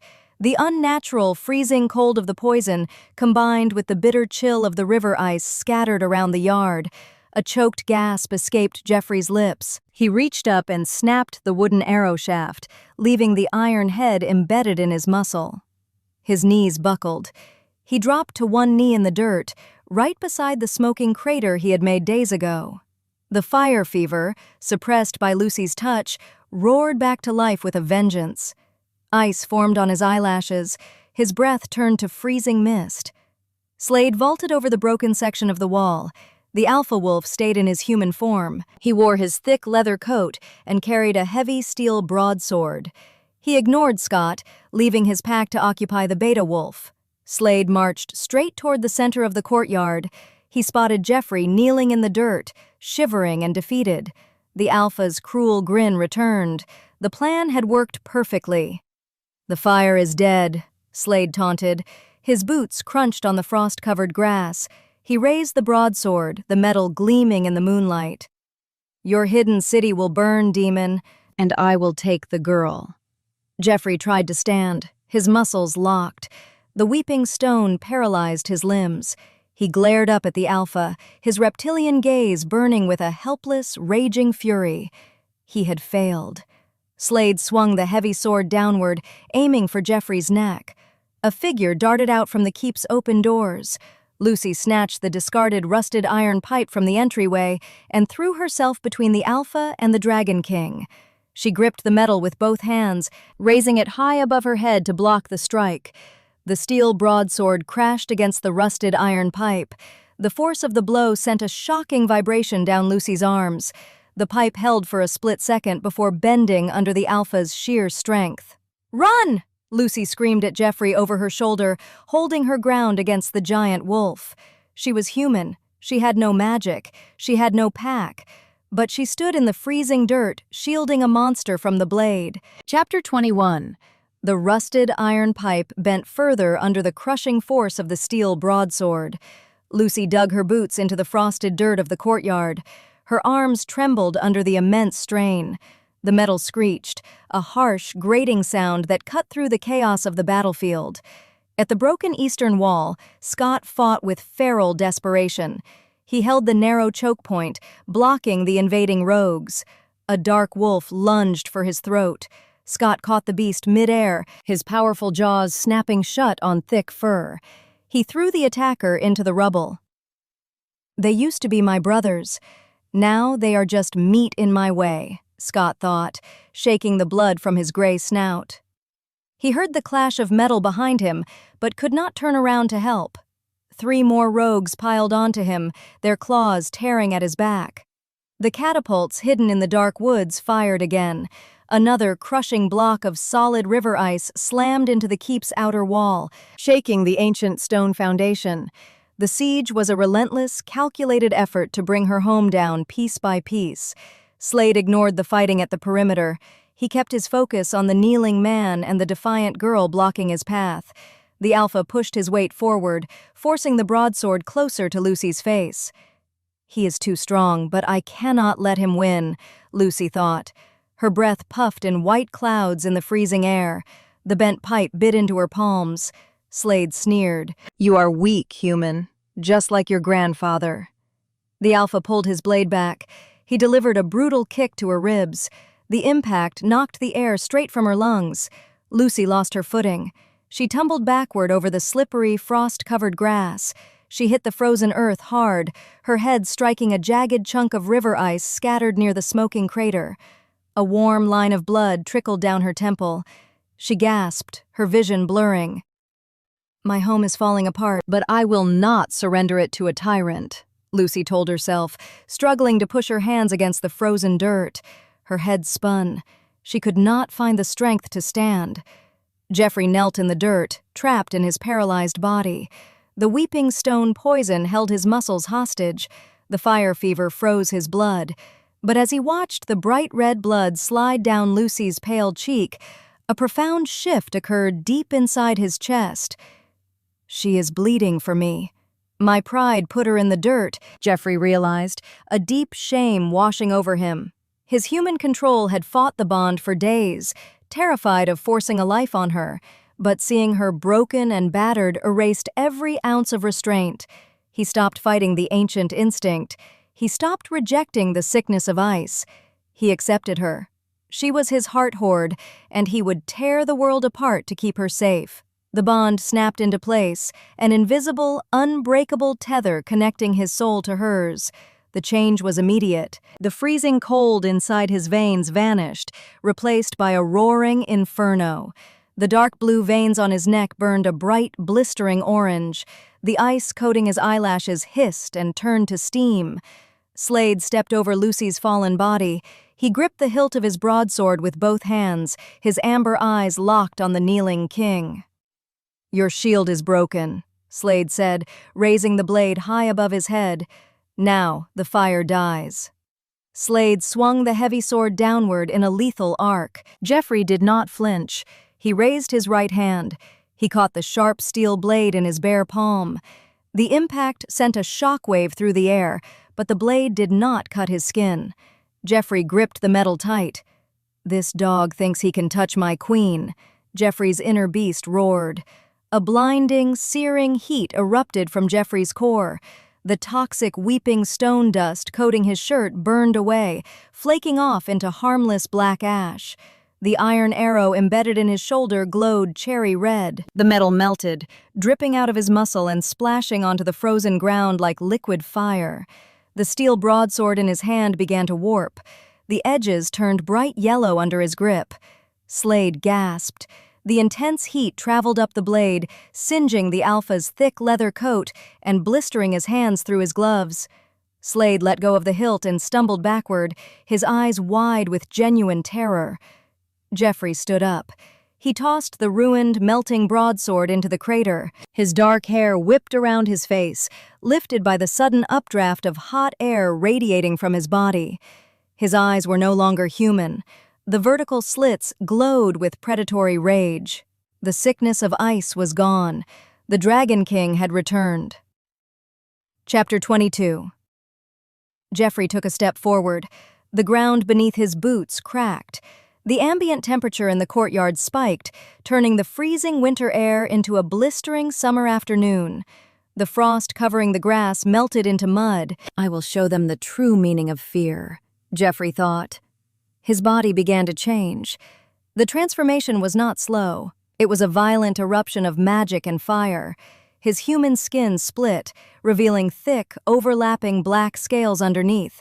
His spine lengthened, the bones snapping and reshaping with loud, echoing cracks. Lucy sat in the mud, holding her bleeding temple. She watched in awe as the man she knew disappeared. He is not just a king of a hidden city, he is a force of nature, Lucy realized, unable to look away. Huge, leathery wings burst from Jeffrey's back, casting a dark shadow over the entire courtyard. His jaw elongated, filling with rows of razor-sharp teeth. Horns crowned his head. Flames licked at the edges of his scales, bleeding from his very pores. He grew until he towered over the broken stone keep. He was a colossal beast of fire and shadow, a living nightmare ripped straight from the old lore books. The Dragon King let out a roar. The sound did not come from a throat. It came from the depths of a volcano. The shockwave rattled the stone walls and shattered the remaining cracked windows of the dining hall. At the eastern perimeter, the fighting stopped. The 10 rogue wolves froze in their tracks. Their animal instincts overpowered their loyalty to Slade. Wolves possessed a primal, deep-rooted terror of fire. The towering beast in the courtyard radiated a heat so intense it began to melt the crushing blocks of river ice scattered around the yard. "I cannot fight a walking sun," Scott thought, shifting his amber eyes from the rogues to the dragon. He stepped back, giving the monster space. The river ice boulders that had smashed the old stone fountain began to weep water. Thick streams of melted ice ran down the slanted dirt of the courtyard, pooling into the smoking crater in the center. The water hissed as it hit the hot stone, sending plumes of thick white steam into the night sky. The keep was shrouded in a fog of vapor and smoke. The rogues whimpered. They broke rank and fled.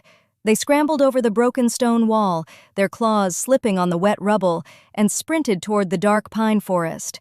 They abandoned their alpha without a second thought. "Stand your ground," Slade ordered. He backed away, his face pale and sweating. "He is just one beast. Attack him!" None of the wolves listened. The iron arrows coated in weeping stone lay useless in the mud. The toxic paste dried up and turned to dust under the overwhelming temperature. The catapults in the dark woods fell silent. The siege weapons offered no advantage against a creature that turned ice into steam. Jeffrey turned his towering head toward Slade. Smoke billowed from his nostrils. He took a heavy step forward. The earth shook. His giant claws dug deep into the mud, leaving scorched marks in the dirt. His scales were not just black. They shimmered with an iridescent sheen, reflecting the bright orange flames that danced along his spine. Slade realized his pack was broken. He was a general without an army. He looked at the melted remains of his steel broadsword lying in the crater. "I made a severe miscalculation. I hunted a god," Slade admitted to himself, his alpha bravado crumbling into dust. Jeffrey lowered his colossal head, his vertical slit eyes locked onto the alpha. He did not need the alpha command to force submission. He used pure, unadulterated power. He let out a low, rumbling growl that vibrated through the mud, a clear warning. Lucy pushed herself up to her knees. The heat radiating from Jeffrey did not burn her. It felt like the warm hearth in the east wing, comforting and familiar. The bond protected her from his flames. "Slade!" Lucy called out, her voice cutting through the hiss of melting ice. She wiped the blood from her face. "You wanted my keep. Come and take it." Slade looked at the human girl, then at the towering dragon standing between them. The alpha took another step back. His thick leather coat smoked, the material unable to handle the proximity to the beast. He had lost the territory, and he knew it. Chapter 23. Slade turned to run. The alpha abandoned his pride, prioritizing his survival. He sprinted toward the fused iron gates, hoping to scale the stone archway and escape into the open field. Jeffrey did not let him leave. The Dragon King lunged. Despite his colossal size, the beast moved with the speed of a striking viper. Jeffrey cleared the distance in a single leap, landing square in front of the gates. The impact shook the keep, rattling the remaining iron hinges. Slade skidded to a halt in the mud. He was trapped. The towering dragon blocked his only exit. The stone walls flanked him on both sides. There is no way out. I am going to burn, Slade realized, panic seizing his chest. The alpha tried to call upon his wolf. He wanted to shift, to use his animal speed to dart past the monster. But the blistering heat sapped his energy. The air was too thick, too hot to breathe. His human lungs burned with every inhale. The smoke stung his eyes, blinding him. He was a predator reduced to prey. Jeffrey lowered his colossal head. Flames licked the mud near Slade's boots. The Dragon King raised one giant scaled claw and slammed it down. He did not crush the alpha, but he pinned Slade's leather coat to the ground, trapping the man in the dirt. "You wanted to take her home. Now you answer to me," Jeffrey thought, his beast reveling in the victory. Slade fell to his knees. He raised his hands, trying to shield his face from the intense heat radiating from the black scales. The heat was unbearable. His skin blistered. "Surrender," Jeffrey spoke. The word did not form in the air. It echoed deep inside Slade's mind, a heavy tectonic rumble that commanded absolute obedience. "He is in my head. He is stronger than the Alpha command," Slade thought, trembling in the mud. "I surrender!" Slade yelled aloud. His voice cracked, stripped of all its previous authority. He kept his hands over his face, unable to look the dragon in the eyes. Jeffrey leaned closer. The hot breath from his nostrils blew Slade's hair back. "You will take your remaining wolves. You will leave this territory. If I see a single paw print near this keep again, I will hunt you down and burn your pack to ash. Do you understand?" "I must yield to save my life," Slade realized. "I understand. We are gone. The land is yours." Jeffrey lifted his giant claw, freeing the Alpha's leather coat. Slade scrambled to his feet. He did not look back at Lucy or Scott. He did not attempt to salvage his dignity. The Alpha ran. He scrambled over the broken eastern wall, slipping on the wet stones, and disappeared into the dark pine forest. The siege was over. The wolves were gone for good. Silence descended upon the courtyard, save for the hiss of melting ice and the crackle of Jeffrey's flames. Scott shifted back into his human form. He stood near the rubble of the eastern wall, wiping dirt and blood from his chest. He watched the Alpha run away, a profound sense of relief washing over him. Scott found a discarded shirt in the rubble and pulled it over his shoulders to ward off the returning chill as the dragon's flames died down. "The pack is broken. We are finally free," Scott thought, leaning against a solid piece of the stone wall. Jeffrey turned away from the gates. The Dragon King looked at the ruined courtyard. The smoking crater was now a pool of hot, muddy water. The old stone fountain was reduced to gravel, but the keep still stood. His vertical slit eyes found Lucy. She still sat in the mud, holding her bleeding temple. The rusted iron pipe lay bent and useless beside her. "She fought a giant with a piece of scrap metal to protect me," Jeffrey thought, his heart swelling with a fierce, protective ache. The dragon let out a soft, low rumble. The flames dancing along his spine began to die down. He closed his eyes, preparing to shed the beast and return to the woman who had saved his life. Chapter 24. The towering dragon began to shrink. The transformation reversed itself in a swirl of thick steam and fading fire. The black scales folded inward, melting back into pale skin. The colossal wings retreated, the bones snapping back into a human spine. When the steam cleared, Jeffrey stood in the muddy courtyard. His black shirt had burned away during the shift, leaving his chest bare. His dark pants survived the transformation through sheer magic. The dark blue veins of the fire fever were gone, replaced by the healthy, steady flush of life. He breathed hard, the exhaustion of the shift catching up to him, but his eyes remained sharp. He did not look at the broken walls. He ignored Scott walking across the yard. Jeffrey ran straight toward Lucy. "I need to know she is safe. Nothing else matters," Jeffrey thought, his boots splashing in the puddles of melted ice. He dropped to his knees in the mud beside her. He reached out, holding her hands away from her temple. A nasty cut marred her skin, bleeding down her cheek. The chunk of river ice had left a harsh bruise. "I am fine," Lucy said, though she winced when his fingers brushed the wound. "You are bleeding," Jeffrey corrected her. His voice carried a thick, raw emotion, a stark contrast to his usual calm demeanor. He looks at me like I am the most precious thing in the world, Lucy realized, her heart skipping a beat despite the pain. Jeffrey cupped her face in his hands. His palms were very warm, radiating a soothing, controlled heat that chased away the winter chill. He focused his energy on the cut. A faint orange glow emanated from his fingertips.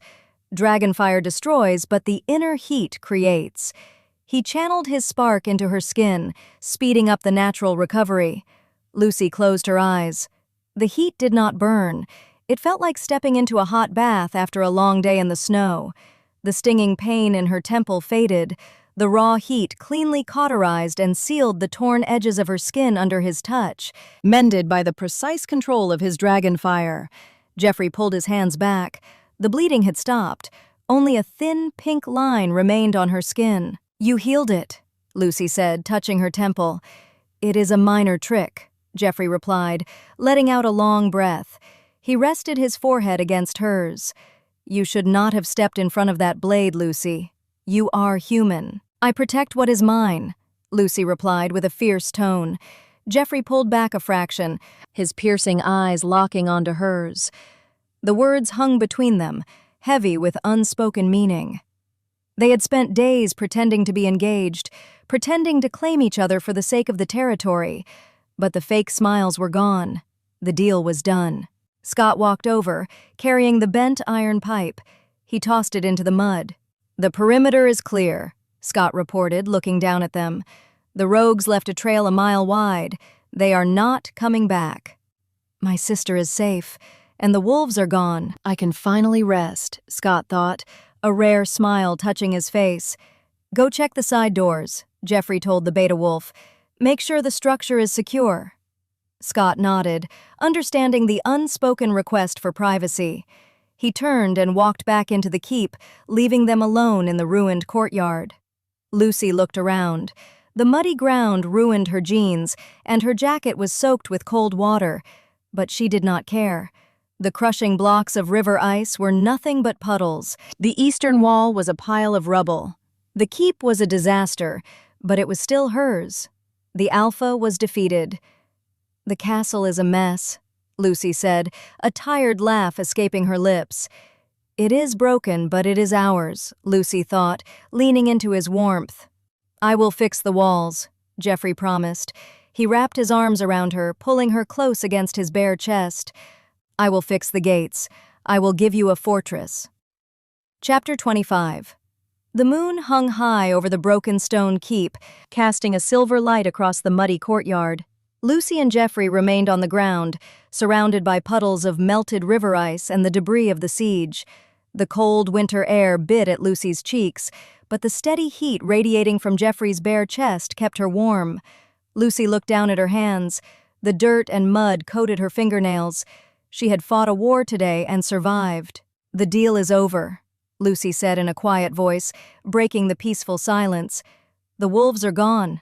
"I have no excuse to keep him here," Lucy thought, a sudden wave of sadness washing over her. Jeffrey shifted his weight. He reached out and caught her chin, forcing her to look up at him. His piercing eyes held no trace of the arrogant stranger who had fallen from the sky days ago.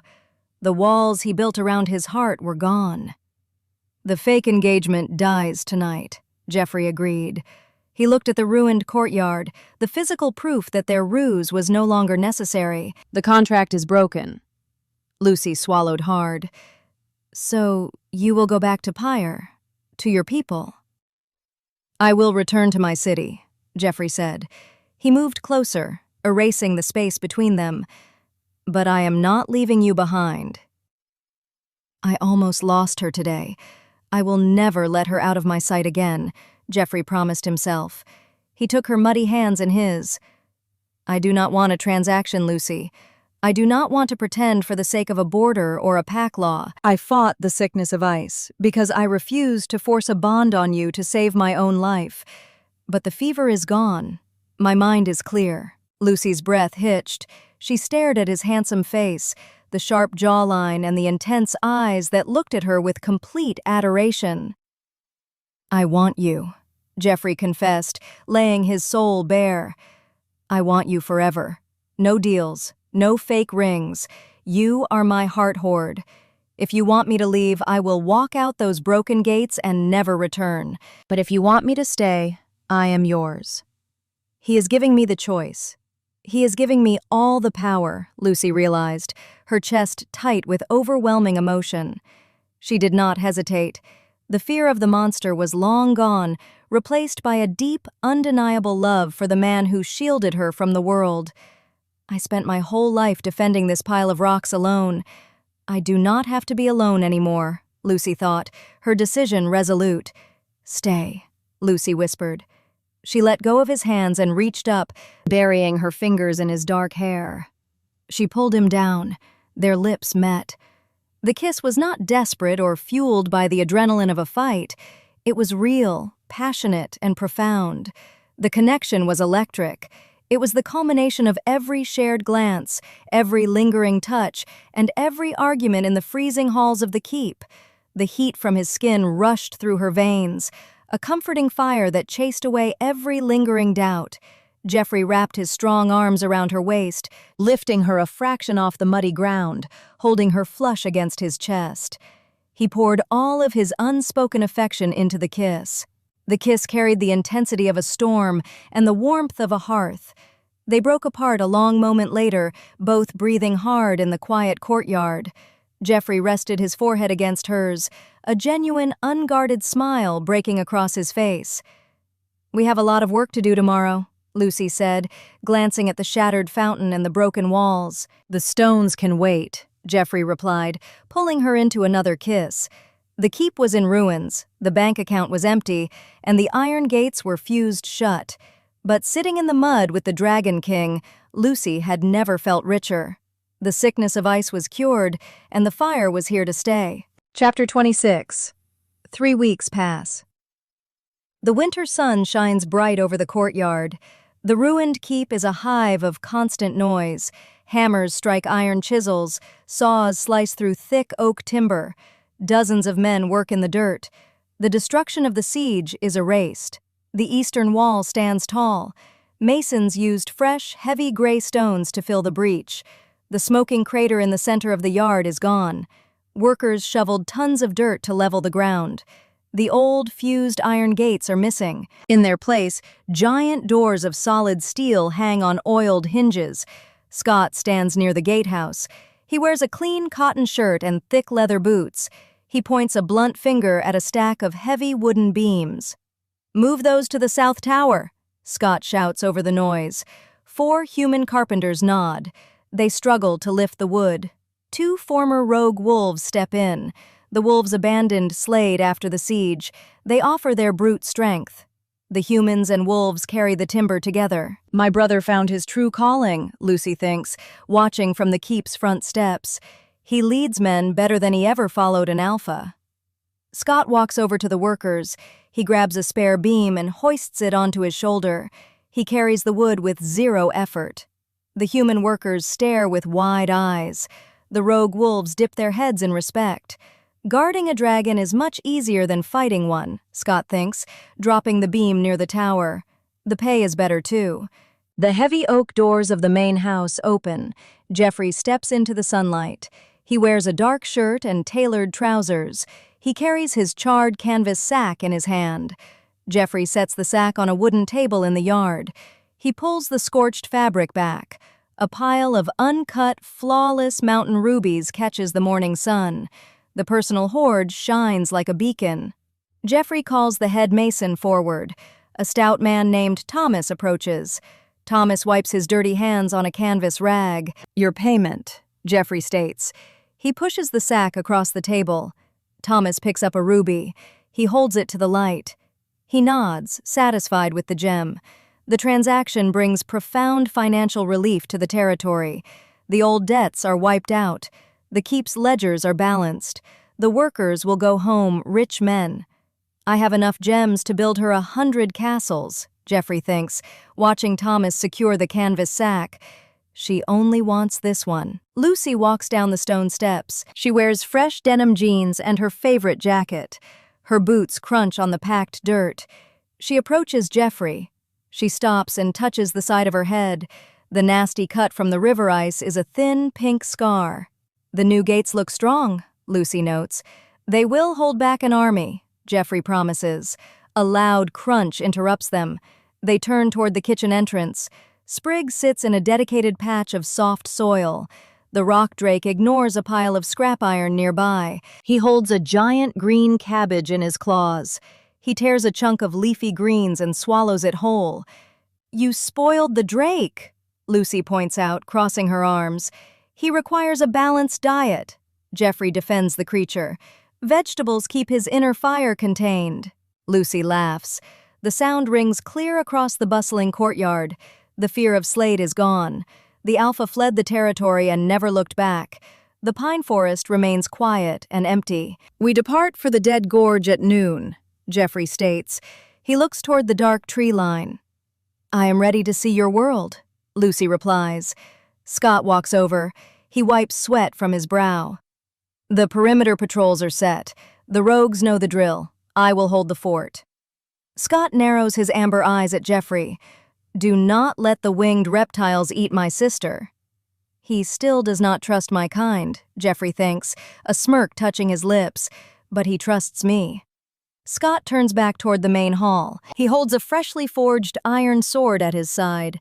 He looks up at the clear sky, knowing he will guard the ground while they take the clouds. The war is over, and his sister is happy. He walks inside to add a piece of scrap wood to the restored hearth, keeping the fire warm for the sleeping rock drake. The morning shifts into afternoon.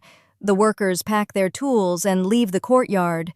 The steel gates close shut with a heavy, satisfying clang. The keep is whole again. The sickness of ice is cured. The time for hiding is over. Jeffrey offers his arm. Lucy takes it. They walk out the wooden side door, leaving the safety of the stone walls behind. They step into the open field, heading straight for the dark pine woods. Chapter 27. The hike takes an hour. Lucy and Jeffrey walk side by side. Her boots crunch on the dry needles of the forest floor. The winter air carries a bitter chill, but Jeffrey radiates a steady, comforting heat. The pine trees cast long shadows over the dirt path.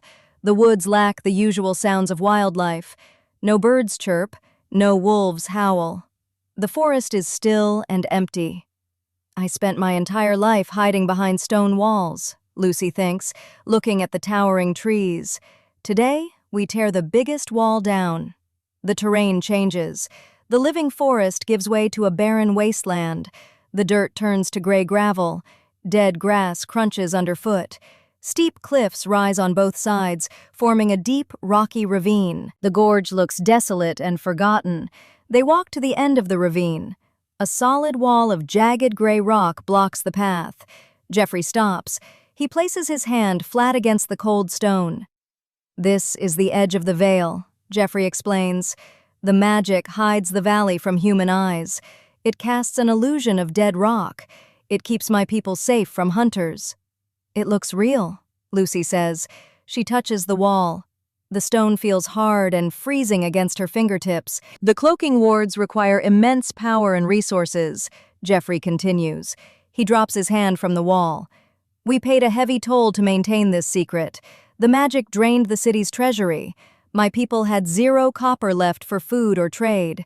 The financial burden pushed the outer districts to the brink of starvation." "I kept my people in the dark for centuries," Jeffrey thinks, his jaw tight with old regrets. "They deserve the sun." "But Slade is gone," Lucy reminds him. "The hunters have no guide. The territory is ours." "Indeed," Jeffrey agrees. "The time for hiding is done." He pushes his raw magic into the stone wall. The rock shimmers. A deep, tectonic rumble shakes the gorge. The ground vibrates under Lucy's boots. The illusion fractures like a broken mirror. Glassy shards of fake stone rain down and vanish into thin air. The veil drops. The dead ravine disappears. A vibrant, sprawling valley opens before them. Pyre stands revealed in the winter light. Lucy gasps. She steps forward, her eyes wide with awe. Tall towers of polished black stone reach toward the clouds. Bright orange hearth fires glow in hundreds of arched windows. The sound of ringing anvils echoes through the valley. Dragons in human form walk the cobblestone streets. Winged beasts soar in the sky above the spires. The city pulses with life and energy. "Welcome to Pyre," Jeffrey announces. They walk through the grand entrance. The cobblestones feel warm under Lucy's boots. The bitter chill of the winter forest cannot penetrate the city limits. The ambient heat from thousands of dragons creates a localized summer climate. Lucy stares at the architecture. The buildings feature intricate carvings of scales and wings. Merchants stand behind wooden stalls, shouting out prices for woven cloth and iron tools. The streets are packed with citizens. This is a true kingdom, Lucy thinks, overwhelmed by the sheer scale of the hidden city. And he left all of this to sit in my freezing guest room. Jeffrey takes her hand. His grip is firm. He leads her down the main avenue. The dragon citizens stop and stare. The noise of the market fades into hushed whispers. They see their king. They see the human girl holding his hand. "They are staring at me," Lucy whispers.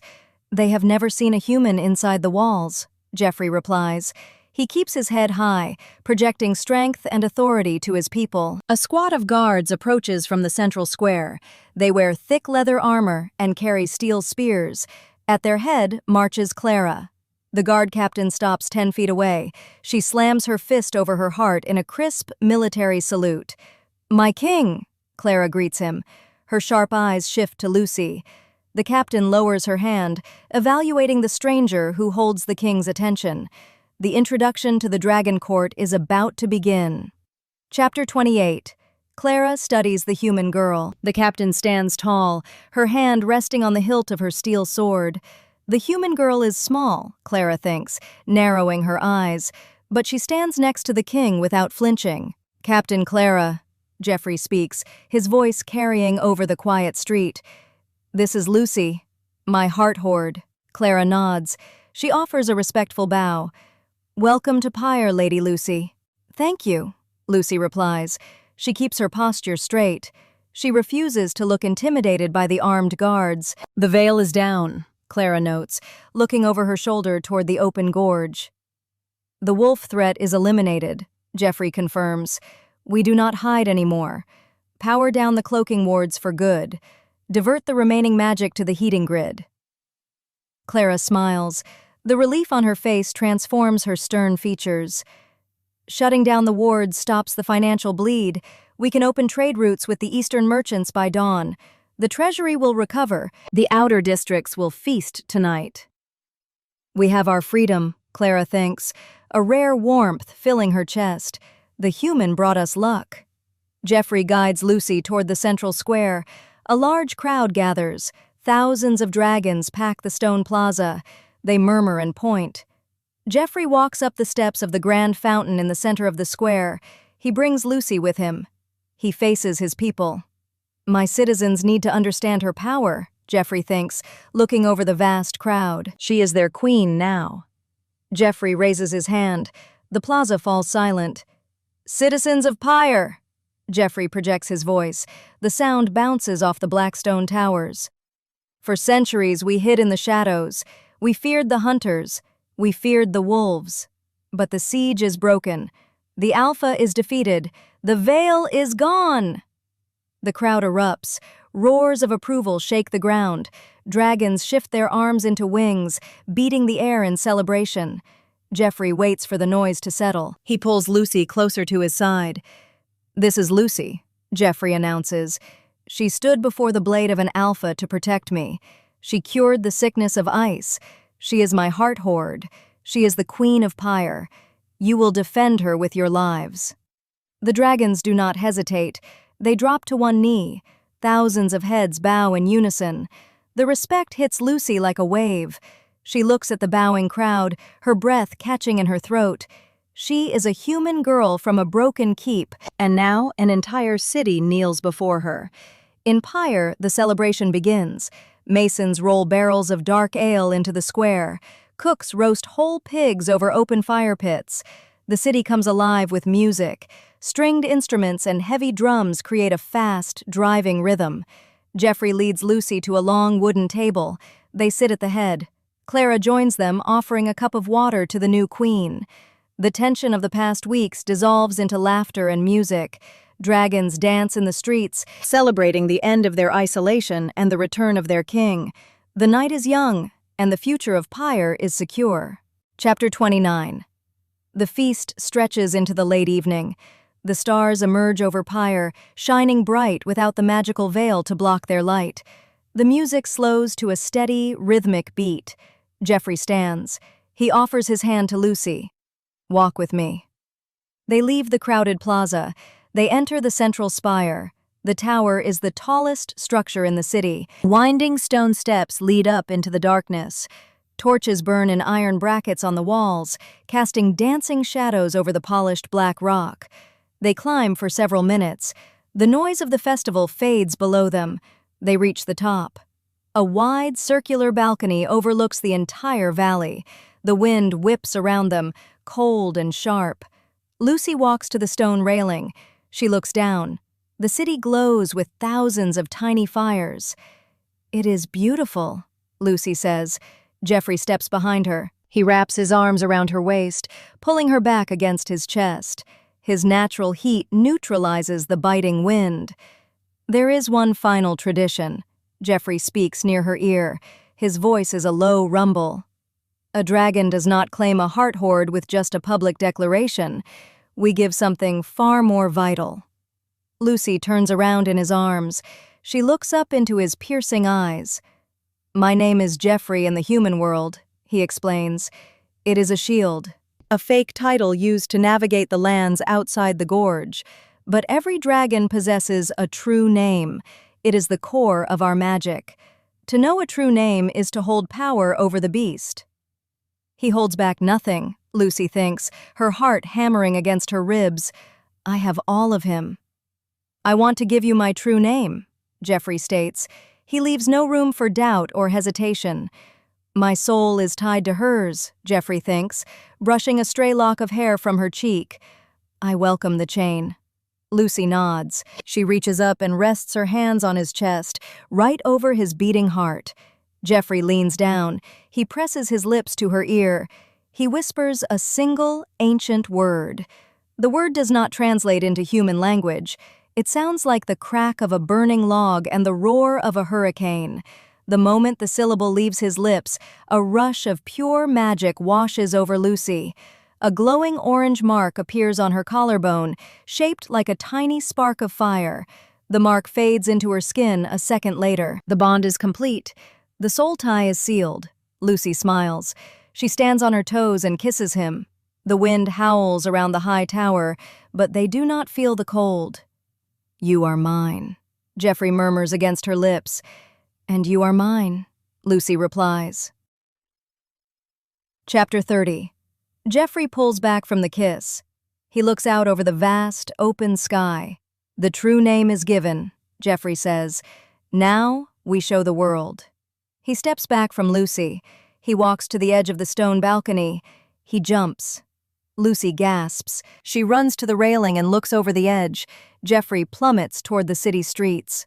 Mid-air, his body erupts in a blinding flash of orange light. The human form vanishes. The colossal black dragon emerges from the light. Giant leathery wings snap open, catching the harsh wind with a loud crack. The beast arcs upward, soaring past the balcony. The dragon hovers level with the railing. His vertical slit eyes lock onto Lucy. He lets out a low, inviting rumble. He dips his colossal shoulder, offering her a seat. Lucy climbs over the stone railing. She steps onto his broad back. The black scales feel warm and rough, providing a solid grip for her boots. She sits right behind his neck, wrapping her arms around the thick spikes along his spine. "I hold tight," Lucy calls out. The dragon roars. He beats his giant wings. The force pushes them up into the clouds. Down in the city square, the festival stops. The citizens point at the sky.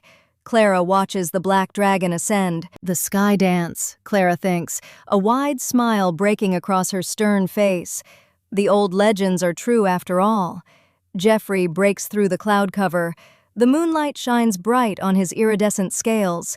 He flies over the hidden valley, banking hard to the left. The wind tears at Lucy's hair. She looks down. The world spreads out below them like a detailed map. She sees the glowing fires of pyre. She sees the dark pine forest.